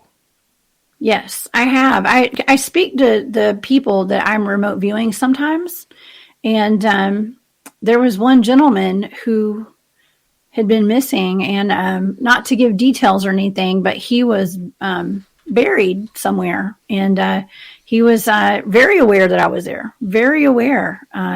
But of course, he was passed on, so it's kind of a different story. He was not alive, but he was aware, and he was talking to me and told me where he was. So, yeah. Do you astral travel too? I have, yeah. I do, not consciously, but I know that I do. I think a lot of us do. It's fun. It's fun. A lot of us do. It's amazing where you can go. It is. It is all over the world, and all through the galaxies. Damn right. Yeah. Very, very true. Yeah. All right. We got 7 minutes left with you. I want to hear a good story. What's a favorite Jessica Weird story to tell? Oh my gosh, I have so many. Let me think. What's a good one? I don't know. Well, we can talk UFOs. We can talk ghosts. We can talk Bigfoot. We can talk. You pick. Our audience wants a story from you. Old Davey wants a story. Let's go UFOs. We haven't really UFOs. Well, let's see. How about the first time that I ever had a UFO experience that I can remember? Beautiful. And it was out in the field, doing Bigfoot research. I'm sitting down. I went out in the field with my partner, one of the guys on the team. We went and decided we were going to set up little hiding spots in this field where my legs had been knocked out from underneath me the night before, by the invisible guy that went flying past me. So we went and we set up a little spot. We wore all camo and ghillie suits and all that kind of stuff. We wanted a Bigfoot to walk up on us, right? And we were going to have our teammates come out in the middle of the night and act like normal humans, making a ruckus and, playing drums and getting their camping chairs out in the middle of this field and just making noise in the hopes that a Bigfoot would walk up to where my partner and I were and step on us. And so, or at least walk. When you're craving the delicious Whataburger Buffalo Ranch Chicken Strip Sandwich, time moves more slowly, like in this commercial. Because waiting for 3 crunchy chicken strips for 9 seconds feels more like an hour. Imagining melty cheese for 8 seconds seems like a fortnight. And picturing tangy buffalo sauce and creamy ranch for 13 seconds is like an eon. That's a long 30 seconds. But this sandwich is so worth it. The limited-time Whataburger Buffalo Ranch Chicken Strip Sandwich is back. Just like you like it. Past us, right? So we could see them. And so we went out there around 3 p.m, and we were there till at least 1 a.m. I mean, it was like a very long day. But the whole time we were there, it started to get dark, and we had been sitting out there for hours already. And we started seeing these lights moving all around in the sky in these weird directions. And he was like, do you see that? And I was like, yeah, do you see that? And, a big light showed up right over us and started moving. It looked like a car was on the mountainside driving with the headlights, but there were no trails on the side of this mountain. And there was no way somebody was walking in a straight line with a lantern, And so our minds are just kind of going a mile a minute trying to figure out what was going on. We had all these lights everywhere. And, let's just say that by the end of the night, we had a lot of weird stuff happen. The group came out and acted normal, like normal humans. And we didn't have any Bigfoots walk up on us, but there were strange red lights in the woods right beside where he and I were sitting. And the whole group saw them, but there was no one in the woods beside us. And then our equipment malfunctioned where his went forward an hour and mine went backwards an hour. Okay. My recording devices were picking up what sounded like bottle rockets going off all around us, but we didn't hear that with our own ears. So yeah. So things like that's one of my crazier stories about having an experience out in the woods on a Bigfoot expedition. Most of the time we go out there, we'll experience Bigfoot, but we have more activity that is related to an ET experience. Don't tell the Maybe it's just the area. Don't tell the BFRO that. They will literally edit your report. I think that most of my guys have pretty much gotten kicked out of that group. So I don't know. I don't know. I have not been, I do not, no shade at any groups. I respect everyone's research. So I respect the fact that there are groups that want to study only Bigfoot, and there are groups that want to study only UFOs and all of the sorts, the ghost groups and all that kind of stuff. But in my experience, it's all there. It's all connected in some weird way. So, yeah. I just like being out in the woods with like-minded people like myself too. But like, we can all agree to disagree on stuff. Like none of us, like we're always trying to disprove things too. And so, it's good to have people that are experts in every field on your team. Like we have a wildlife biologist, we have a nuclear physicist, we have, all sorts of stuff. Like I have a huge team. We have several teams, and we just have a wide range of people with a wide range of skills. Okay. So, yeah, that's, anyone that wants to get a team together, just make sure everybody's open-minded. Okay. Just have an open-minded group of people. That's all you really need. That is probably the best piece of advice, because for a long time we tell our audience a lot of what not to do. But we and I think a lot of shows are like that too, but there is a lot of good that can be done, and keeping an open mind is probably the best practice, because there are no answers. Anybody who says they have the answers is either lying or they are making up their own reality. Well, you can think you have the answers, but then you got to be willing to be able to change those answers once you learn more. Well, and that's exactly what doesn't happen in these fields. So I think that's great advice. We got 90 seconds left with you, Jessica. Do us a favor. Tell everybody where they can find your podcast, your YouTube channel, and more about you. Yeah. You guys, tune in every Saturday night at 8 p.m. Eastern Time to Into the Portal. It's on KGRA Digital Broadcasting. It's a show all about cryptids and cryptid research, okay? And also I have a YouTube channel, which is Oracle of the South. And my Instagram is Oracle of the South. I also have Into the Portal _Jessica. That's for my show. And then my shop is War Woman Goods. So you guys go check that out. Also, I've got Facebook. My public page is Jessica Oracle of the South, so you guys can find me there. But yeah, tune in Into the Portal. It's pretty awesome show, and I've been having a really fun time doing that. So yeah, if you're into cryptids and remote viewing, and it's a lot of Bigfoot field researchers are on my show. So a lot of them are people that I've been out in the field with that I trust. That's a big thing. Go out with people you trust. Yeah. Because nature isn't a good thing to mess with. Jessica, what a pleasure to have you on Spaced Out Radio. We're going to do this again. This was way too Thank you. We're going to do Dave, I hope you'll come on my show as well. Of course Thank you for I will. having me. Of course I will. And then I'll be the guy who disturbs everything and messes your flowers up. That's the way I will do it. But yes, you can come fold my towels. I will come fold your towels. Absolutely. Jessica Jones, everybody. Coming up next, we head into the swamp. We got a great story from Swamp Dweller. The fedora-wearing John Hudson will join us. We got Shirky Poo's news and the thought of the Dave. Stay tuned. Spaced Out Radio's hour number 3 is next. Lots of show left. We'll be right back.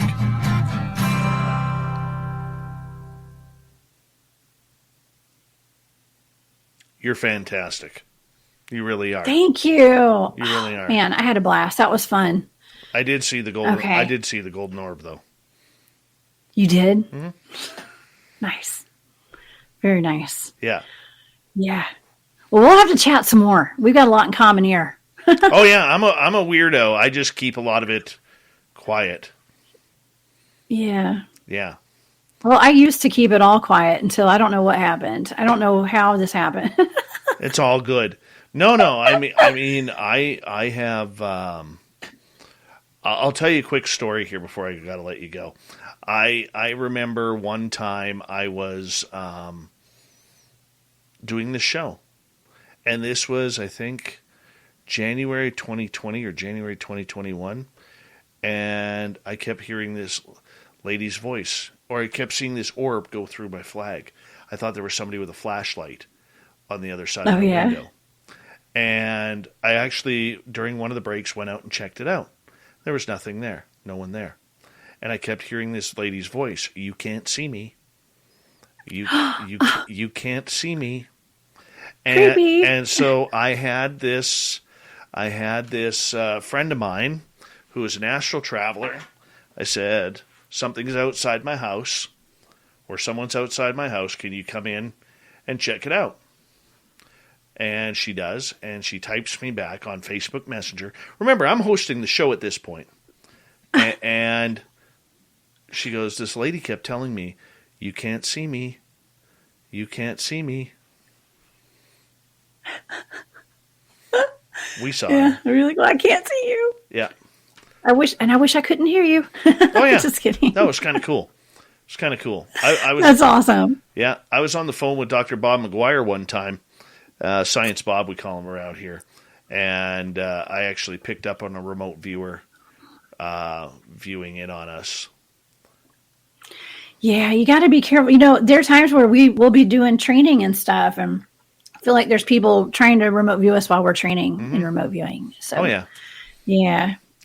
There are people watching. There's always somebody watching, There's right? always somebody watching. The thing is, you don't know. Like the guy we picked up, he was really nerdy looking.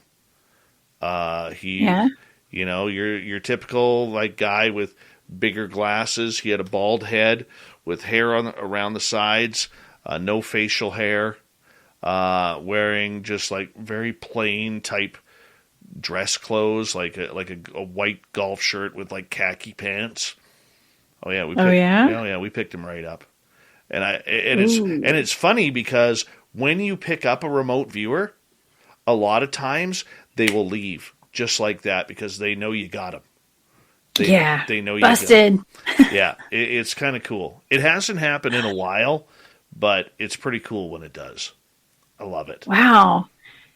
Cool. Yeah. All right. Yeah. Well, yeah, I'm going to add all those things to my list to go remote view the dog man. I need to remote view that dog man. Now your accent's coming out. All right. It depends on who I'm hanging out with. Yeah, because Canadians talk so much like you from the South. Yeah. Well, I'm from the South. You get me around my family, and you'll hear it. Oh, God. Yeah. All right. I will let you go. I got to prepare here for the show. Okay. What a wonderful pleasure. Well, let's thank you. Let's talk soon. Let's talk soon. And thanks, everybody, for tuning in tonight. All right. We'll talk on the weekend. I'll see y'all soon. We'll talk on the weekend. Bye. Good night. Jessica bye. Jones, everybody. How awesome was she? Let's just be honest. She was fantastic. Got to bring her back. Fantastic energy. Fantastic energy. I'm a big fan. Big fan. And we will see her again on this show, that is for sure. Hi, Chris Mo. Good morning in Austria to you. EQA, how you been? Long time, no time. Who else has joined us here late? Pam Smith, how are you? Apollo 11, nice to see you. Honestly, I feel like crap today. Dry Toast, the best name on YouTube, right there. Dry Toast.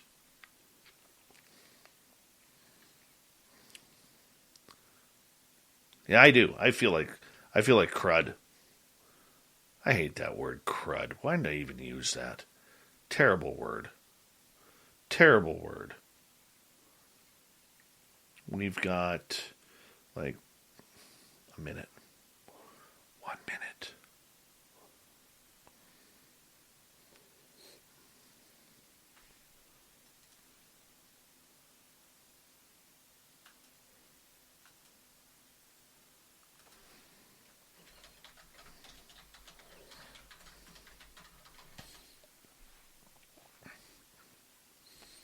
All right.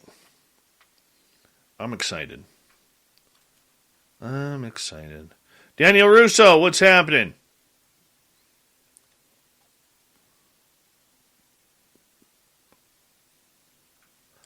There was a question for me up here. I'm sorry I missed it. Brazelhoff. Do more people use? I would say for good, buddy. Brazelhoff, I would say for good. But for every good, there's bad, right? Big thank you to Mark, Sunsaver, Rex, Todd, Ed, Michael, Triple Act, Jeff, VPXM, and Toe Tag for the amazing super chats tonight. And remember, if you haven't signed up for our new YouTube channel, Canada's Great Unknown, we'd greatly appreciate it.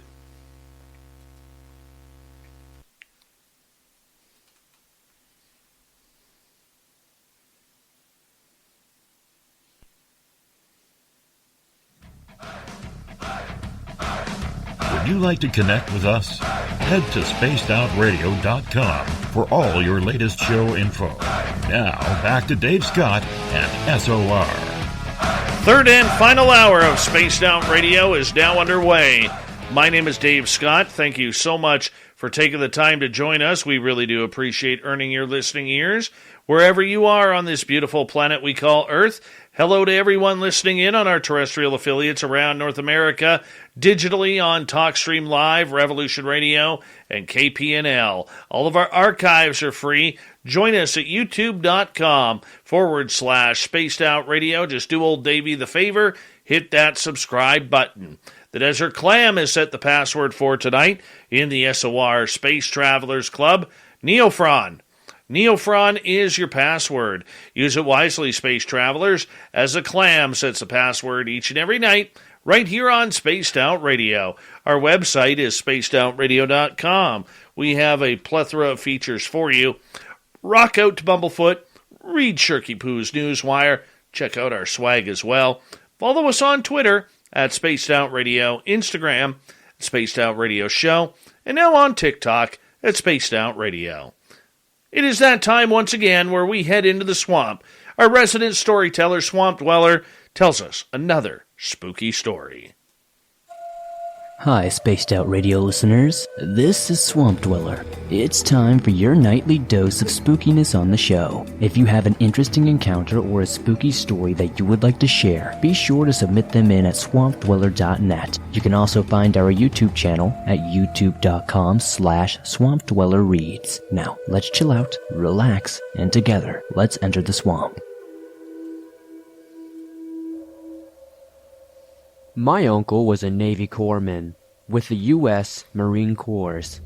For those who do not know, the USMC does not have their own medical personnel. Instead, the U.S. Navy provides medical care. My uncle served with the Marines during Vietnam. He saw some rough things in that country.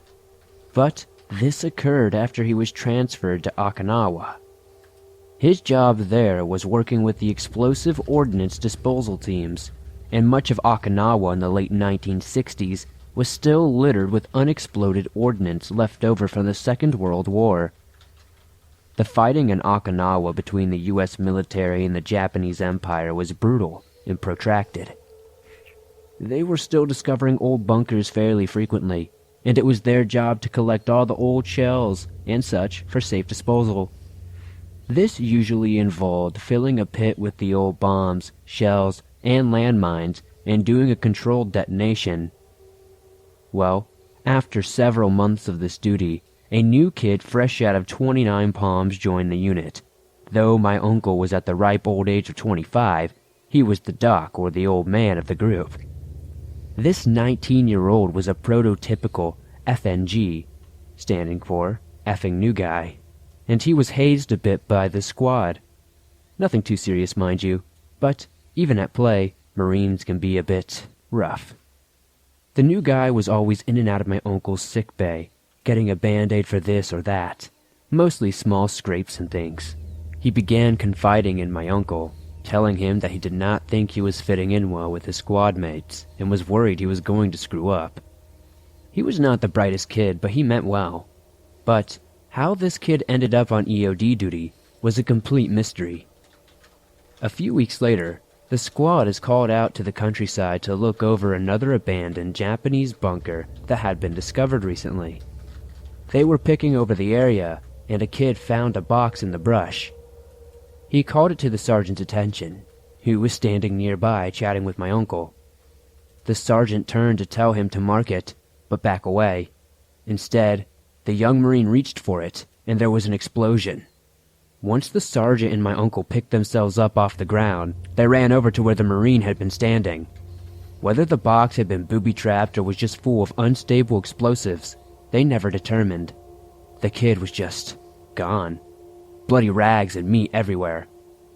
About a month later, the same unit was prepping to do a controlled detonation of more collected, unexploded ordnance. About a month later, the same unit was prepping to do a controlled detonation of more collected, unexploded ordnance. I do not recall the explanation of how this happened, but apparently another team had loaded up the detonation pit with a load of bombs, covered it with soil, and left the area. It should have never happened.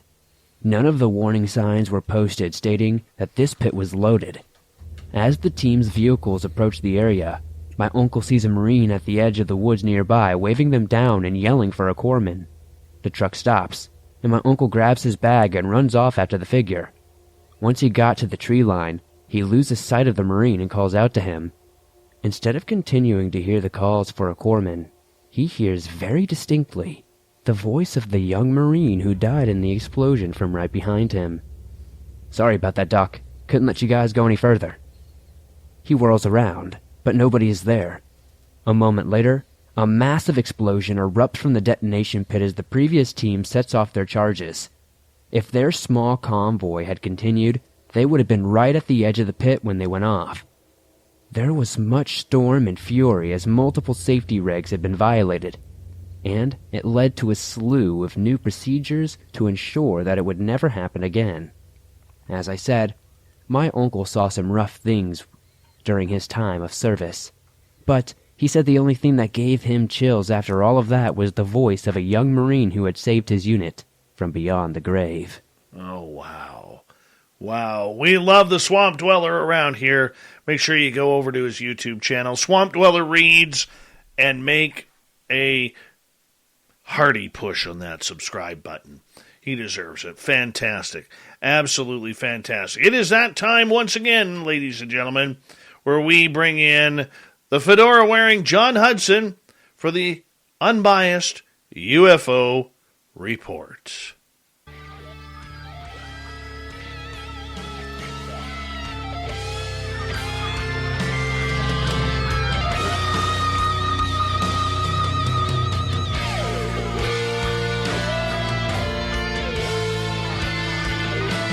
The fedora-wearing John Hudson coming all the way from us, from his beautiful home in Northern California.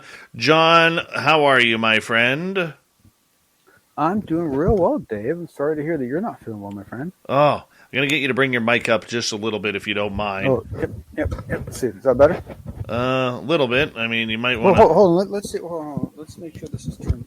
yeah, that's turned on. Everything's normal. I don't know what's going on. There you go. Can you hear me very well? Well, you're pointing it towards your neck rather than your mouth. Well, yeah, I need a clip for it, so it's kind of hard. Yeah, there you go. Yeah, but now we can hear you. Now we can hear you. Yeah. The technical love of Spaced Out Radio.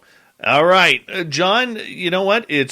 There isn't a lot of news going up, but the news that is coming out is very, very big because Chris Mellon, who has, for the most part, been the strong, silent type, only speaking when he feels it's relatively necessary, came out and literally has, kind of dropped the gloves on the UFO world, the government world, with a new piece that he brought out. I'll let you explain. Well, I mean, essentially, there's two things going on. I mean, in one frame, you have this article that I referenced the other day, which I highly recommend everyone go read, in a debrief, where basically, Christopher Mellon goes over in pretty, let me say, far more vivid detail than I expected anyone to let him do, as to what he sees as some of the real challenges that we're facing with all of this, including the legislature and the groups and so forth.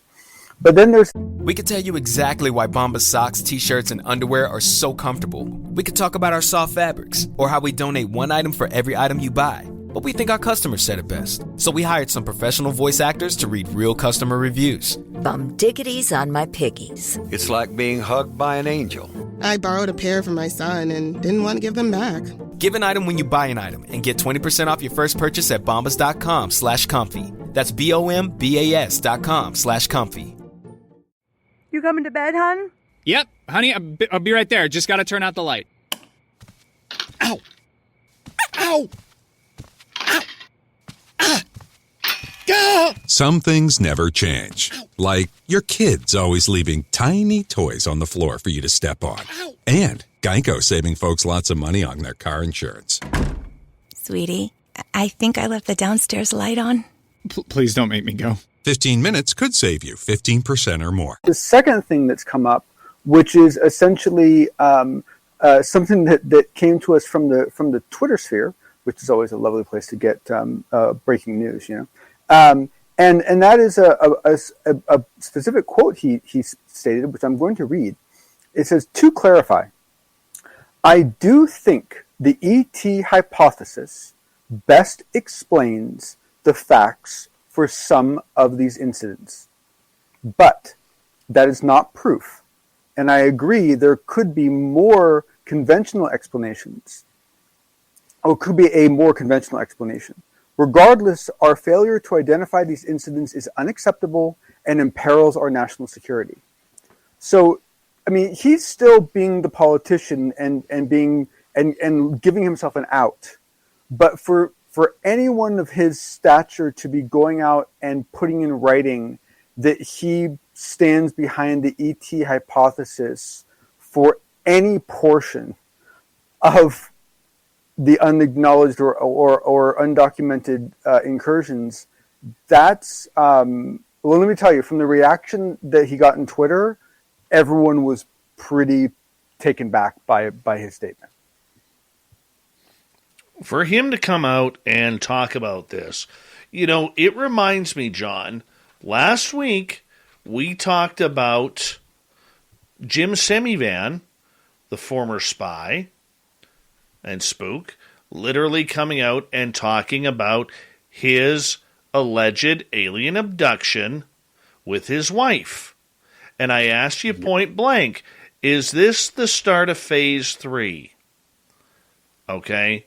Is this the start of phase 3? And you were kind of like, well, I don't really know.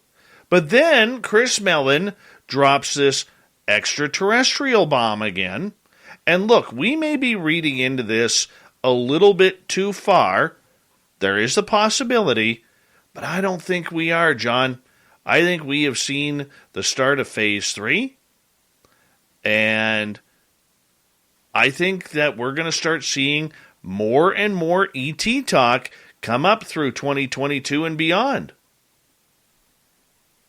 It's hard because, if you think about it, the quiet period that Lou Elizondo mentioned several months ago, that we've essentially been in for some period of time now.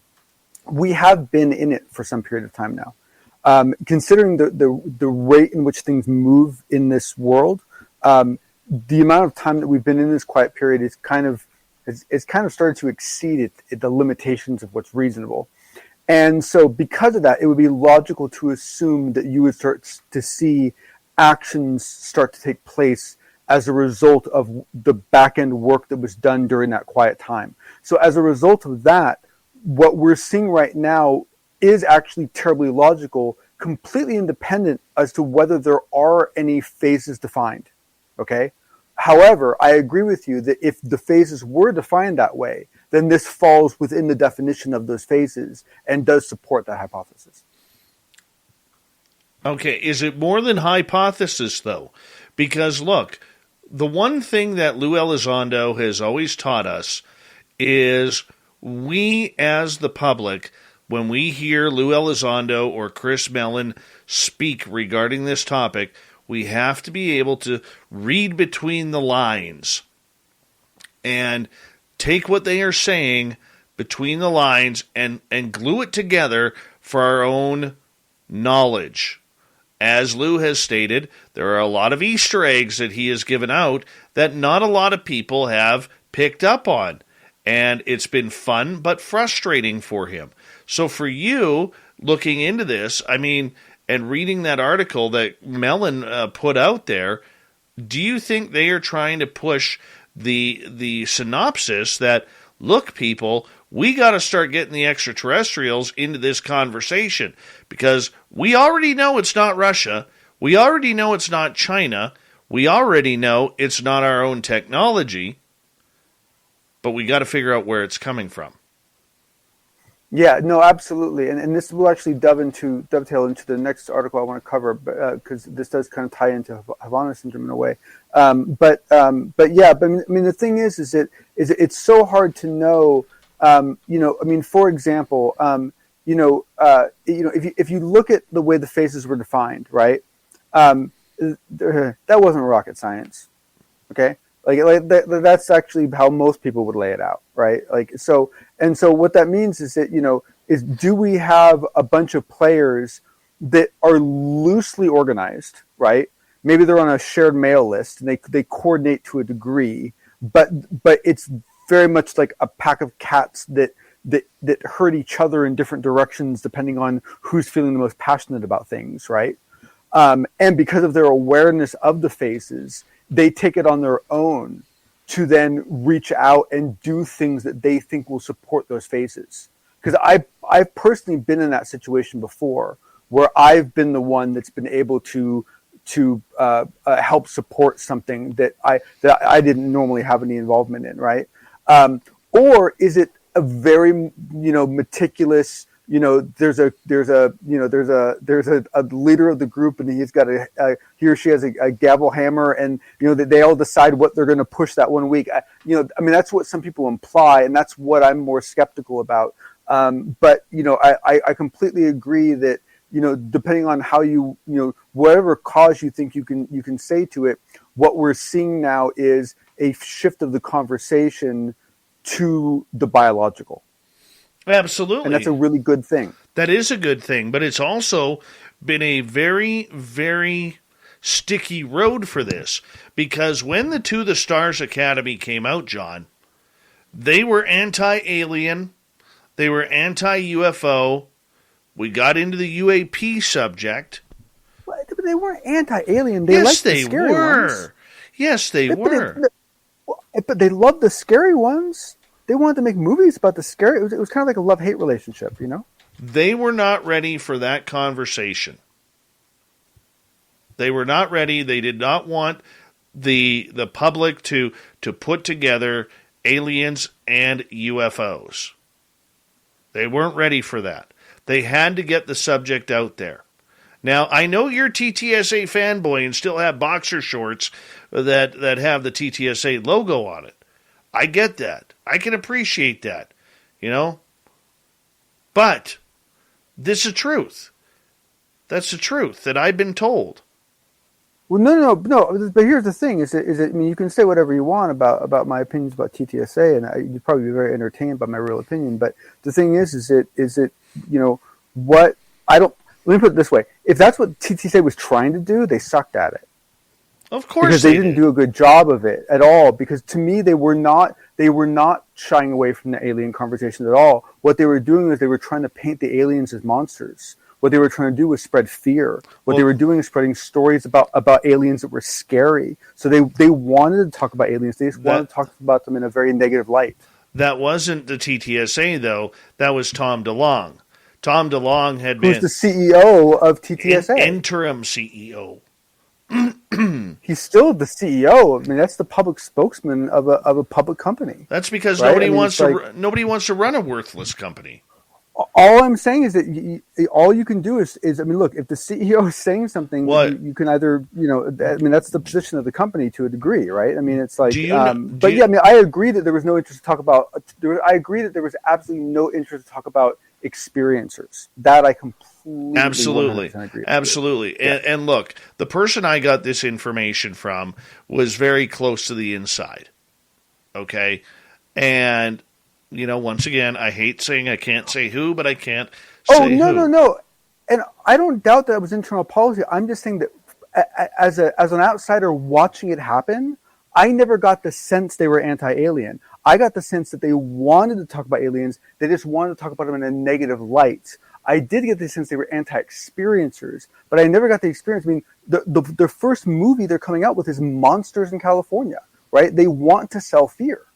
Well, absolutely, but Tom DeLonge, for the public record, did not have a fear of aliens until he started chatting and writing his books with Peter Levenda. Peter Levenda, who's has a religious background in this field, also started saying that pretty much anything that came from space on a biblical proportion would be evil, would be bad, and that's why Tom DeLonge went on Joe Rogan, made a fool out of himself by saying we got to put nuclear weapons in space because the aliens are coming, they're going to eat us, they're going to enslave us, they're going to kill us, they're going to wipe out our planet, and that's what we need to be. And Tom actually got warned by the remainder of the people on the To the Stars Academy board of directors to not be speaking that way, and that was warning number one that they got from him, and that's why he was banned from much of the press for a long time, and we didn't hear from Tom. And that's when we saw the immediate emergence of Lou Elizondo. All right, it was all fed by Peter Levenda on Tom's attitude towards that, and that is the God's honest truth that I've been told by numerous sources, including Tim McMillan from the Debrief. No, I don't doubt it in any way, shape, or form. I just, like I said, that's just in practice. I just saw, just a different side of it myself, I guess. Yeah, and so, like, I'm not trying to overstep you here. Please don't think that. No, I think it's interesting that there's a delta.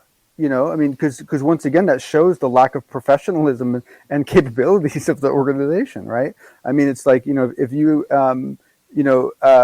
but yeah, I mean, Levenda is, I mean, he's, for all of his positive attributes, I mean, he's fire and brimstone, without a doubt. No, absolutely. So, I mean, that's where the whole aspect came from.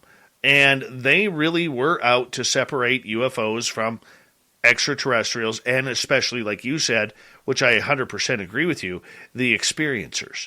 They didn't want anything to do with the experiential crowd. Not at first. But now, okay, so I know I've explained this a number of times. We got 2 minutes left before we got to go to break. This, from what I have been told by insiders, this comes as a 3-phase series. Phase 1 was to admit that there's something in our airspace that we don't know. That's what led to the videos. That's where we heard could be Russia, could be China, could be something human, could be from a far-off land. Phase 2 was confirmation that it wasn't China, wasn't Russia, nothing human, and we are now trying to figure out where this technology is coming from. Confirmation that UAP are real, get it into the government's hands so we could get some taxpayers' money and everything that we've seen play out. Well, guess what? We got the budget, especially in the United States. Up here in Canada, we're still running around trying to figure out where our prime minister is hiding. All right? Well, you don't use real money anyway. So well, if you're at McDonald's, order a McTrudeau, right? Anyways, moving on. Phase 3, all of a sudden, out of nowhere, we have Bill Nelson talking about extraterrestrials. We have people at the Pentagon talking about extraterrestrials. And now Jim Semivan comes out about his potential abduction with his wife that's happened twice. where the beings were in their bedroom, and now we have Chris Mellon talking about the potentiality of extraterrestrials visiting here on Earth. To me, that tells me point blank, Phase 3 has started. Okay, but and I agree, and that all makes sense to me. But I would ask this question: I still see us as extremely early in this entire world. So we're already at Phase 3. So does that mean there's like 78 phases? I mean, it's like come on. I mean, it's like. Let's go to commercial break. We'll discuss this afterwards because I think you just hit on a very good point. John Hudson, the Unbiased UFO Report, continues on Spaced Out Radio. When we return, we also got Shirky Poo's news and the thought of the day. The jam-packed final half hour of this big show is next.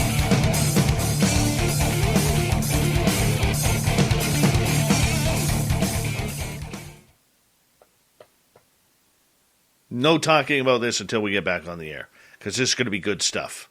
Going to be very good stuff. Let me just answer one question from Anseline. Celine, the reason why they were talking about fear is because of the fact that they wanted to, I mean, assuming that that's why they were doing it, it was essentially, the hypothesis is it was to build up the defense budget.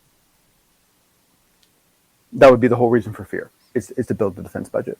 Whether that's true or not, I don't know. But that was the hypothesis as to why they were selling fear. Terry Bradford, John Poe, welcome to the show. How you guys doing?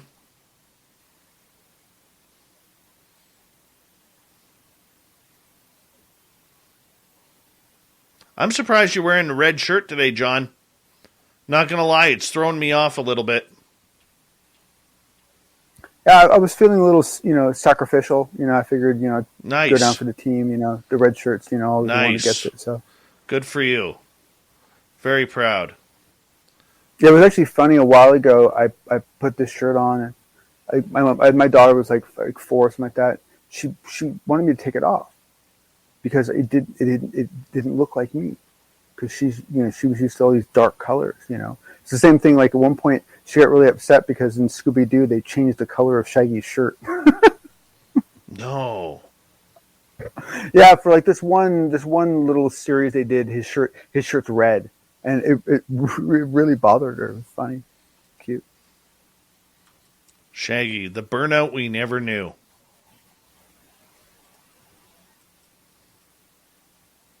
Love it. Love Shaggy.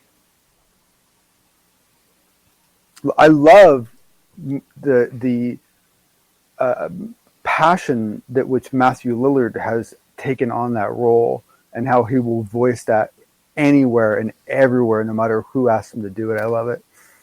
It is fantastic. Yeah, because he plays a fantastic Shaggy. Totally.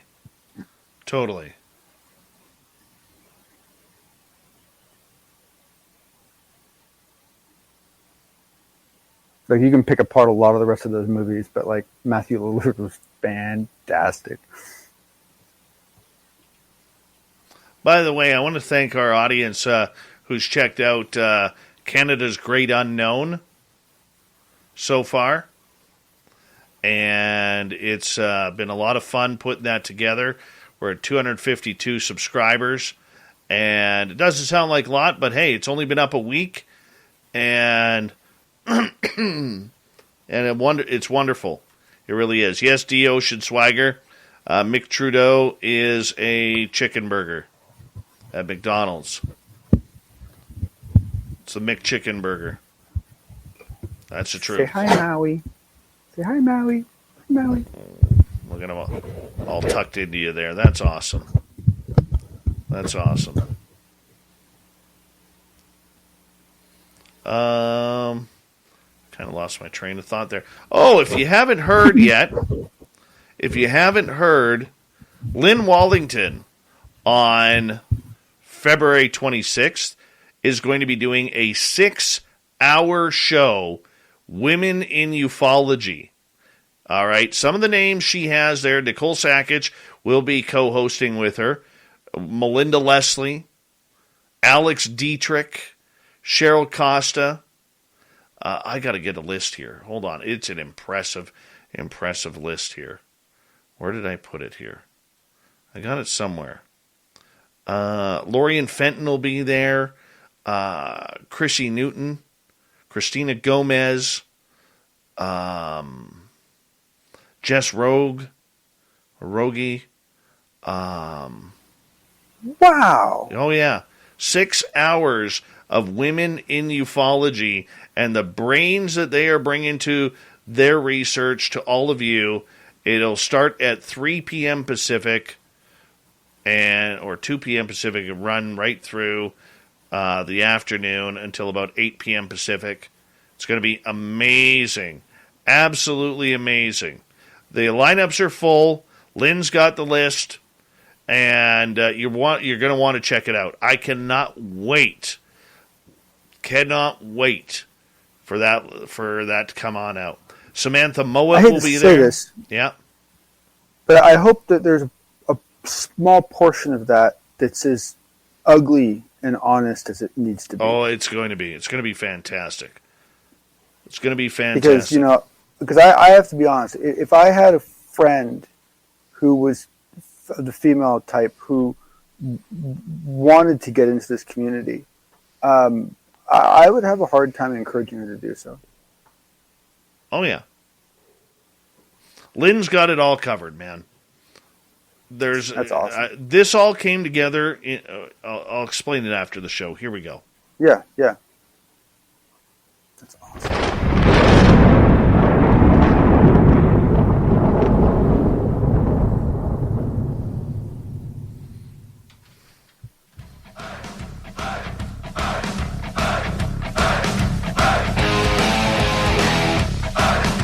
We've rounded third. We're heading for home tonight on Spaced Out Radio. My name is Dave Scott. Thank you so much for taking the time to join us. We really do appreciate it.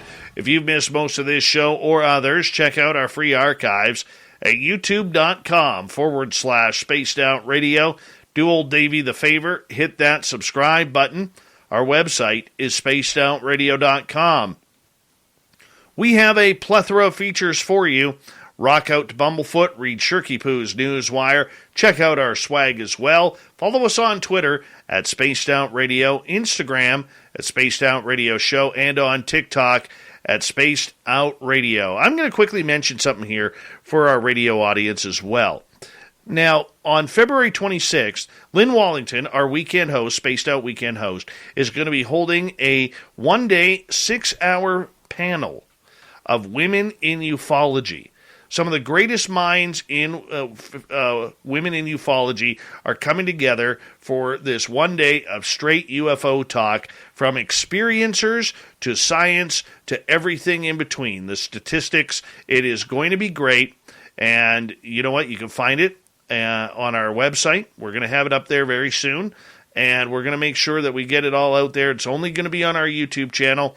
You're going to want to watch that. That's on February 26th. It's a Saturday. And it's going to be amazing. So, you coming to bed, hon? Yep, honey, I'll be right there. Just got to turn out the light. Ow! Ow! Ow! Ah! Go! Some things never change. Like your kids always leaving tiny toys on the floor for you to step on. And Geico saving folks lots of money on their car insurance. Sweetie, I think I left the downstairs light on. Please don't make me go. 15 minutes could save you 15% or more. Peacock streaming the biggest sporting events, exclusive originals, and the latest movies. This February, we've got Super Bowl 56, the 2022 Winter Olympics, and the Peacock original Bel Air. Plus the new movie Marry Me in theaters and streaming Valentine's Day. Sign up now at peacocktv.com. Make sure you check it on out as we continue on with the fedora-wearing John Hudson and the unbiased UFO report. John, right before the break, we were talking about, have we entered phase 3 of the whole UFO aspect? Now, you had stated, hey, we haven't even finished phase 2 here. How can we be going on to phase 3? I think what we're seeing... Well, and let me just add to that, is that what they've defined as phase 1, 2, and 3 is like 10% of the journey, right? I mean, like, there's so much more that has to happen after that. Like, why isn't that being defined? Well, I think what we're seeing here is a blending. It's like putting sprinkles on it. That's the next part of the conversation.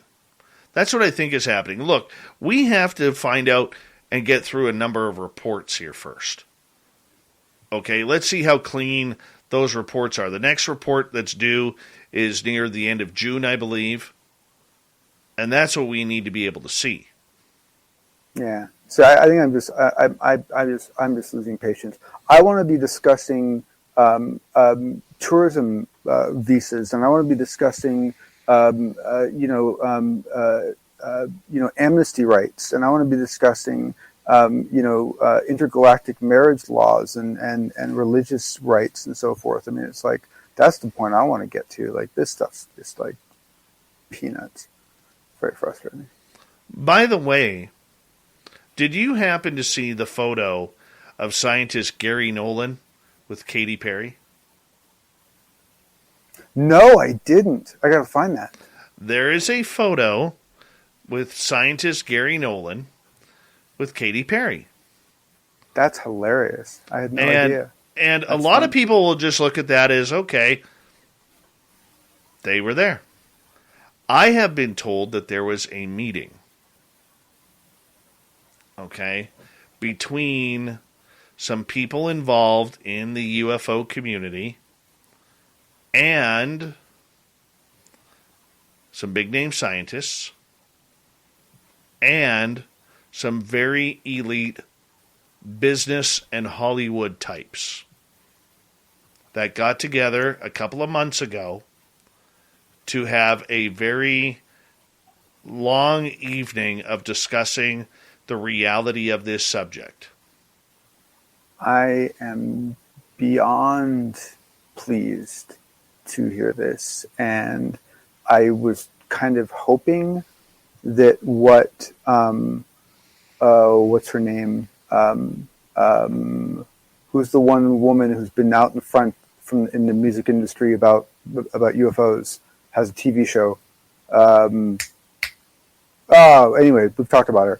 But I would take what she's done and essentially use that as a motivation and a catalyst for other people to get involved. Because let's face it, if you are in a position where you've accepted any part of what we're talking about is real, and then you ask yourself, okay, so this is real.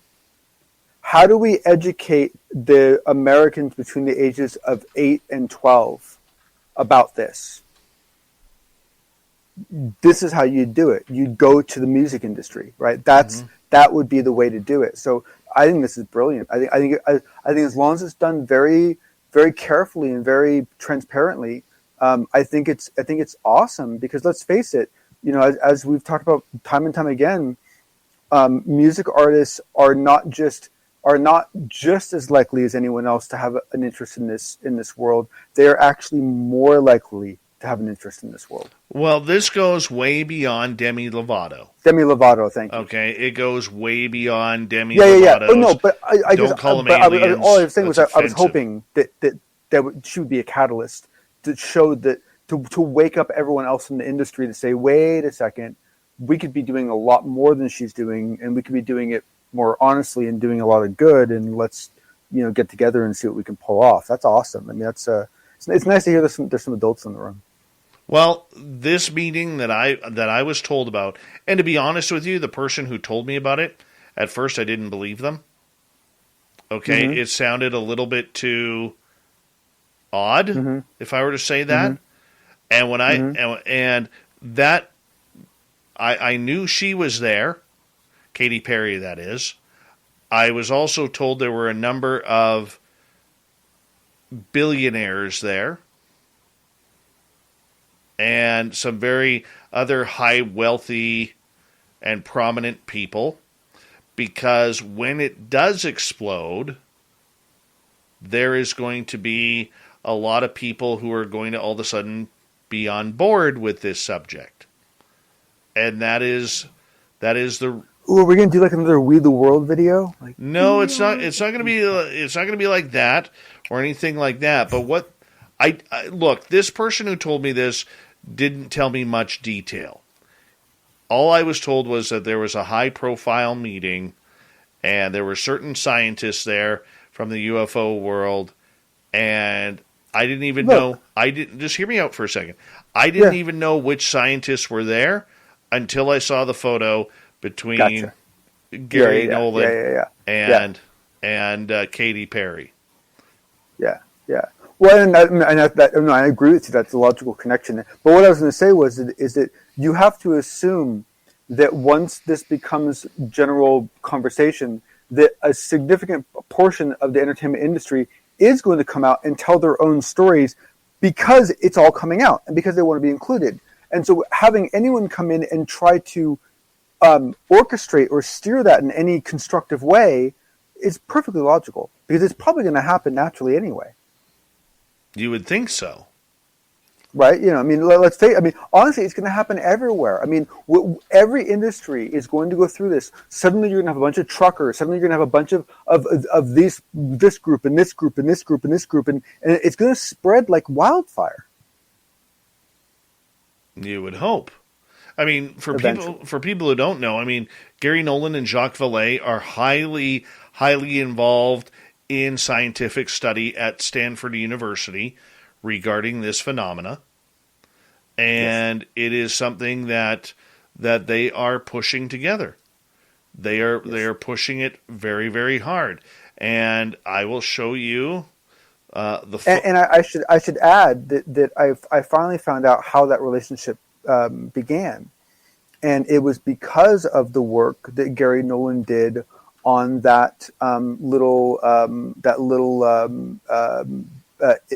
alien baby thingamajigger, that Atacom, whatever it was, that thing that they thought was an alien baby that turned out not to be.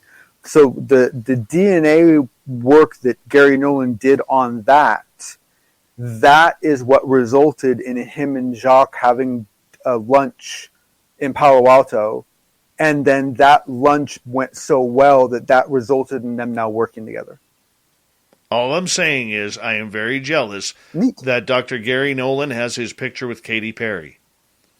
I am very that's cool. Jealous about that. Now, I don't know, and this is for the record, I don't know if that was the same party. Sure, of course not. Okay. Yeah. I don't know that. Not. I can. That could have been an after party from the event. Who knows, right? Or maybe they're BFFs now. Who knows? Anything's possible. All I know is that I'm going to get Gary Nolan on this show, and I am totally going to fangirl over Katy Perry with him, that he got to stand up close and personal with her. And now I want his autograph. And I want to know, was Keisha there? No idea. I think... If she wasn't, she's going to be pissed when she finds out. I don't know. I really don't know. But, the idea that there is this unit coming together behind the scenes, this is the stuff we don't hear. Okay? This is the stuff we don't know. These are the conversations that we don't think of in everyday UFO Twitter land. This is why a lot of the big names in this field, or whom we consider the power players in this field, whether it's Elizondo or Chris Mellon or Jacques Vallée or Gary Nolan or Eric Davis, this is why they just look at all of us at UFO Twitter and shows like we're doing like this, and they laugh. They do. They pay attention because every now and again there's a nice spot of information, but for the most part, they laugh. Because we're not getting it. We're not seeing the bigger picture of what they want us to see or what we're not ready to see. This is very controlled. It's like a demolition. You have to put the dynamite sticks in the right spots in order to implode a building. Right? Otherwise, debris gets thrown everywhere.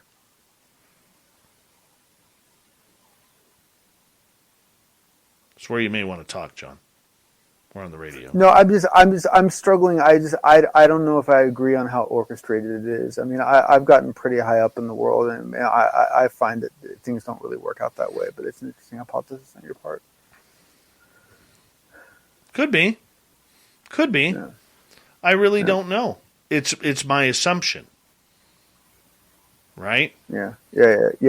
But I mean, but the thing is like I said, to me, it's perfectly logical. And the thing is that you're gonna want, all sorts of people from all sorts of areas getting involved in this over time, right? And it's like, and yeah, I mean, the most the most impactful things that get done for this will be done by places that we haven't even heard of yet. I mean, you really want to see where this ends up. Go do a search for that UN video where they show what it's like for an alien child going to a school with Earthlings, right? There was a UN promotional video or something that was done with a little alien kid. You watch that. That's probably fairly realistic, but it's to me, it's like, I don't know, like I said, even if it hadn't been orchestrated, I would have expected a bunch of the stars to reach out to scientists they know, if they have a passion for this topic already, and start laying groundwork for, getting involved in whatever, and speaking out, maybe, doing something with Demi Lovato, maybe, whatever it may be, engaging in the community in some way, shape, or form. And eventually some of them will start writing albums about it, Well, I think the big thing, the reason why they haven't gone down the Demi Lovato road is because she's, hooked her trailer up to Dr. Stephen Greer. And the fantasies that he has. Okay, quickly, we've got about 2 minutes here, buddy. You wanted to get into the Havana Syndrome and UFOs. What's this about? Yeah, so this came out in Gary Nolan's discussion, and this discussion was done with Lex Friedman, and I this thing is packed with so much stuff that needs to be discussed. I can't even begin. All sorts of things fell out of this interview, like the fact that Gary Nolan just joined the Galileo Project. Surprise, surprise. But the thing that was really significant was it turns out that the group of people that were brought to Gary Nolan who had apparent brain injuries that had an unknown origin, the assumption was that group was a group that was heavily populated by contactees. That wasn't known. That was assumed, right? And it was known that some of them did, right? It turns out that after engaging with Jacques Vallée and after doing a bunch of work, it turns out that a significant number of the patients that Gary Nolan has been looking at, he's no longer looking at them. Because what he's discovered is that they're actually Havana syndrome. And as soon as they get tagged Havana syndrome, they're no longer in his domain. And they go back and they're now under a different purview of the government that's doing that analysis. And so to me, it's extremely interesting. One, that essentially we had a group of people that some believed were showing indications of being experiencers, and that's not true. They're actually sufferers of Havana syndrome, which we know very little about. Two, the fact that the instant it becomes Havana syndrome, it's now assumed to no longer be contact, and therefore it's pulled out of Gary Nolan's jurisdiction and put into another system. And essentially, he indicated that the majority of the cases fell into that, it ended up being categorized as Havana syndrome. And now, the flip side is that you recently had some people come out and try to claim that the Havana syndrome is not a Russian or Chinese tool. And we've gone through that same process of saying that, alien stuff isn't Russian or Chinese either. So I don't know. I'm starting to get a really uncomfortable feeling that Havana syndrome might end up being much more deeply tied to this phenomenon than anyone cares to admit. Oh, absolutely. The amount of trauma that is out there that is caused by these experiences, I think it's a very, very strong path for anybody to study. And if Gary Nolan is going down that, and trust me, our audience, you're going to hear Gary Nolan's name a lot in 2022. I really do believe that. He is turning out to be a very big power player in this entire phenomena and the true scientific study of it all. John Hudson, another great unbiased UFO report, and we got to cut it off right there. We're going to get to Shirky Poo's news.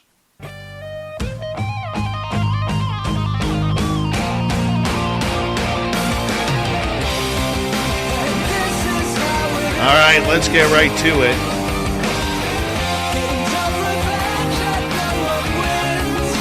It's a tough choice. Would you rather pick pneumonia or a complete mental breakdown? If you're sick, a doctor will generally prescribe you medications. 9 times out of 10, you'll soon start feeling better. But even the most mundane medicines can have the most unexpected side effects in certain people. A Swiss man found that out the hard way when normal antibiotics caused him to hear the voice of God. Or at least he thought. The bizarre event was described in the journal BMC Psychiatry back in August 2021.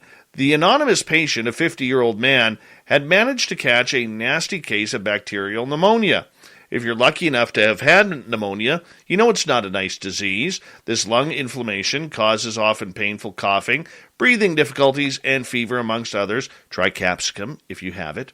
Yeah, they'll never tell you that, though. That's my opinion. Should pneumonia remain untreated, it could rather easily lead to pulmonary failure and death. In fact, the disease is the leading cause of death in developing countries, and it kills roughly 4 million people every year. So the man needed medicine, goes to his doctors, gets diagnosed, prescribed some common pneumonia medication, antibiotics. The man had been lucky in that he had never taken antibiotics in his life. But even then, he probably couldn't even imagine the high he was about to get. Within a couple of days of taking them, the man started exhibiting strange symptoms. He became unusually energetic and extremely talkative, although he was mostly spouting complete nonsense. He also started experiencing mood swings, became cranky and irritable. Later, he also told doctors that he felt like he was going to die. But the most bizarre thing was hearing God speak to him. According to him, the big guy had chosen him to carry out a special mission. As you could probably expect, the man's family got a little bit concerned by the sudden and unexplained change in behavior. At a loss, the man's family brought him to the emergency department at University Hospital in Geneva, where they quickly found out that his medication was giving him psychosis, and no, he wasn't talking to God himself. He never did carry out the mission. Oh, this stuff never happens to me. A drawing purchased for $30 at a yard sale has been valued at more than $10 million after being identified as a previously unknown work by Albrecht Dürer.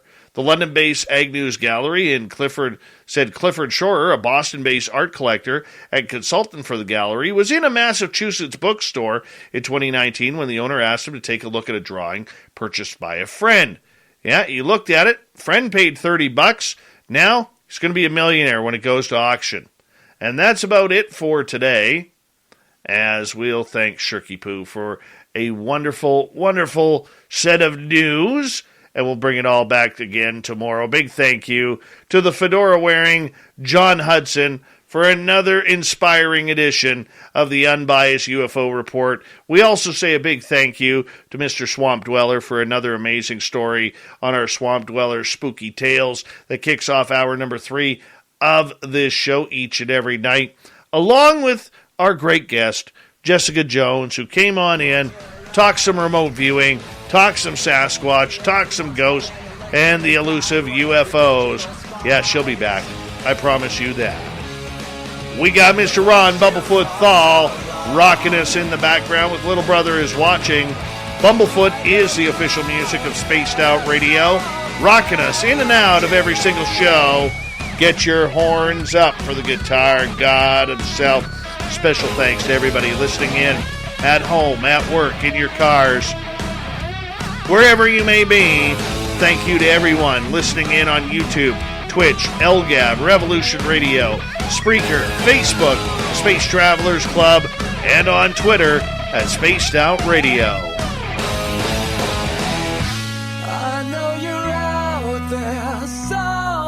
Remember, this show is copyright by Spaced Out Radio and SOR Media Ventures Limited. Thank you so much for choosing to share your evening with us, because together, my friends, we're watching. We own the night. Mr. Bumblefoot, we need a favor. We need you to take us home.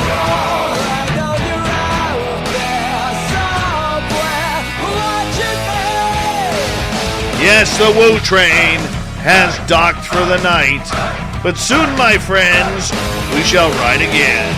Your seats are always available. Your tickets never expire. And if you want to bring a friend, we've got room for them too. Good night.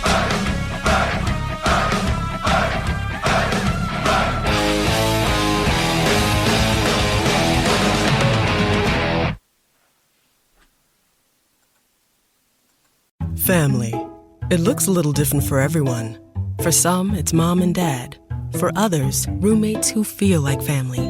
And for others, it's your significant other, their golfing buddies, your children, a high school soccer team starting lineup, and oh look, they're all taking you up on the offer to stay for dinner, really testing the limits of that phrase, the more the merrier. But no matter where you call home, Geico makes it easy to bundle and save on home and car insurance. Easier than making 3 frozen pizzas and assorted frozen veggies into a cohesive meal. You coming to bed, hon? Yep, honey, I'll be right there. Just gotta turn out the light. Ow! Ow! Ow! Ah! Go! Some things never change. Like your kids always leaving tiny toys on the floor for you to step on. And Geico saving folks lots of money on their car insurance. Sweetie, I think I left the downstairs light on. Please don't make me go. 15 minutes could save you 15% or more.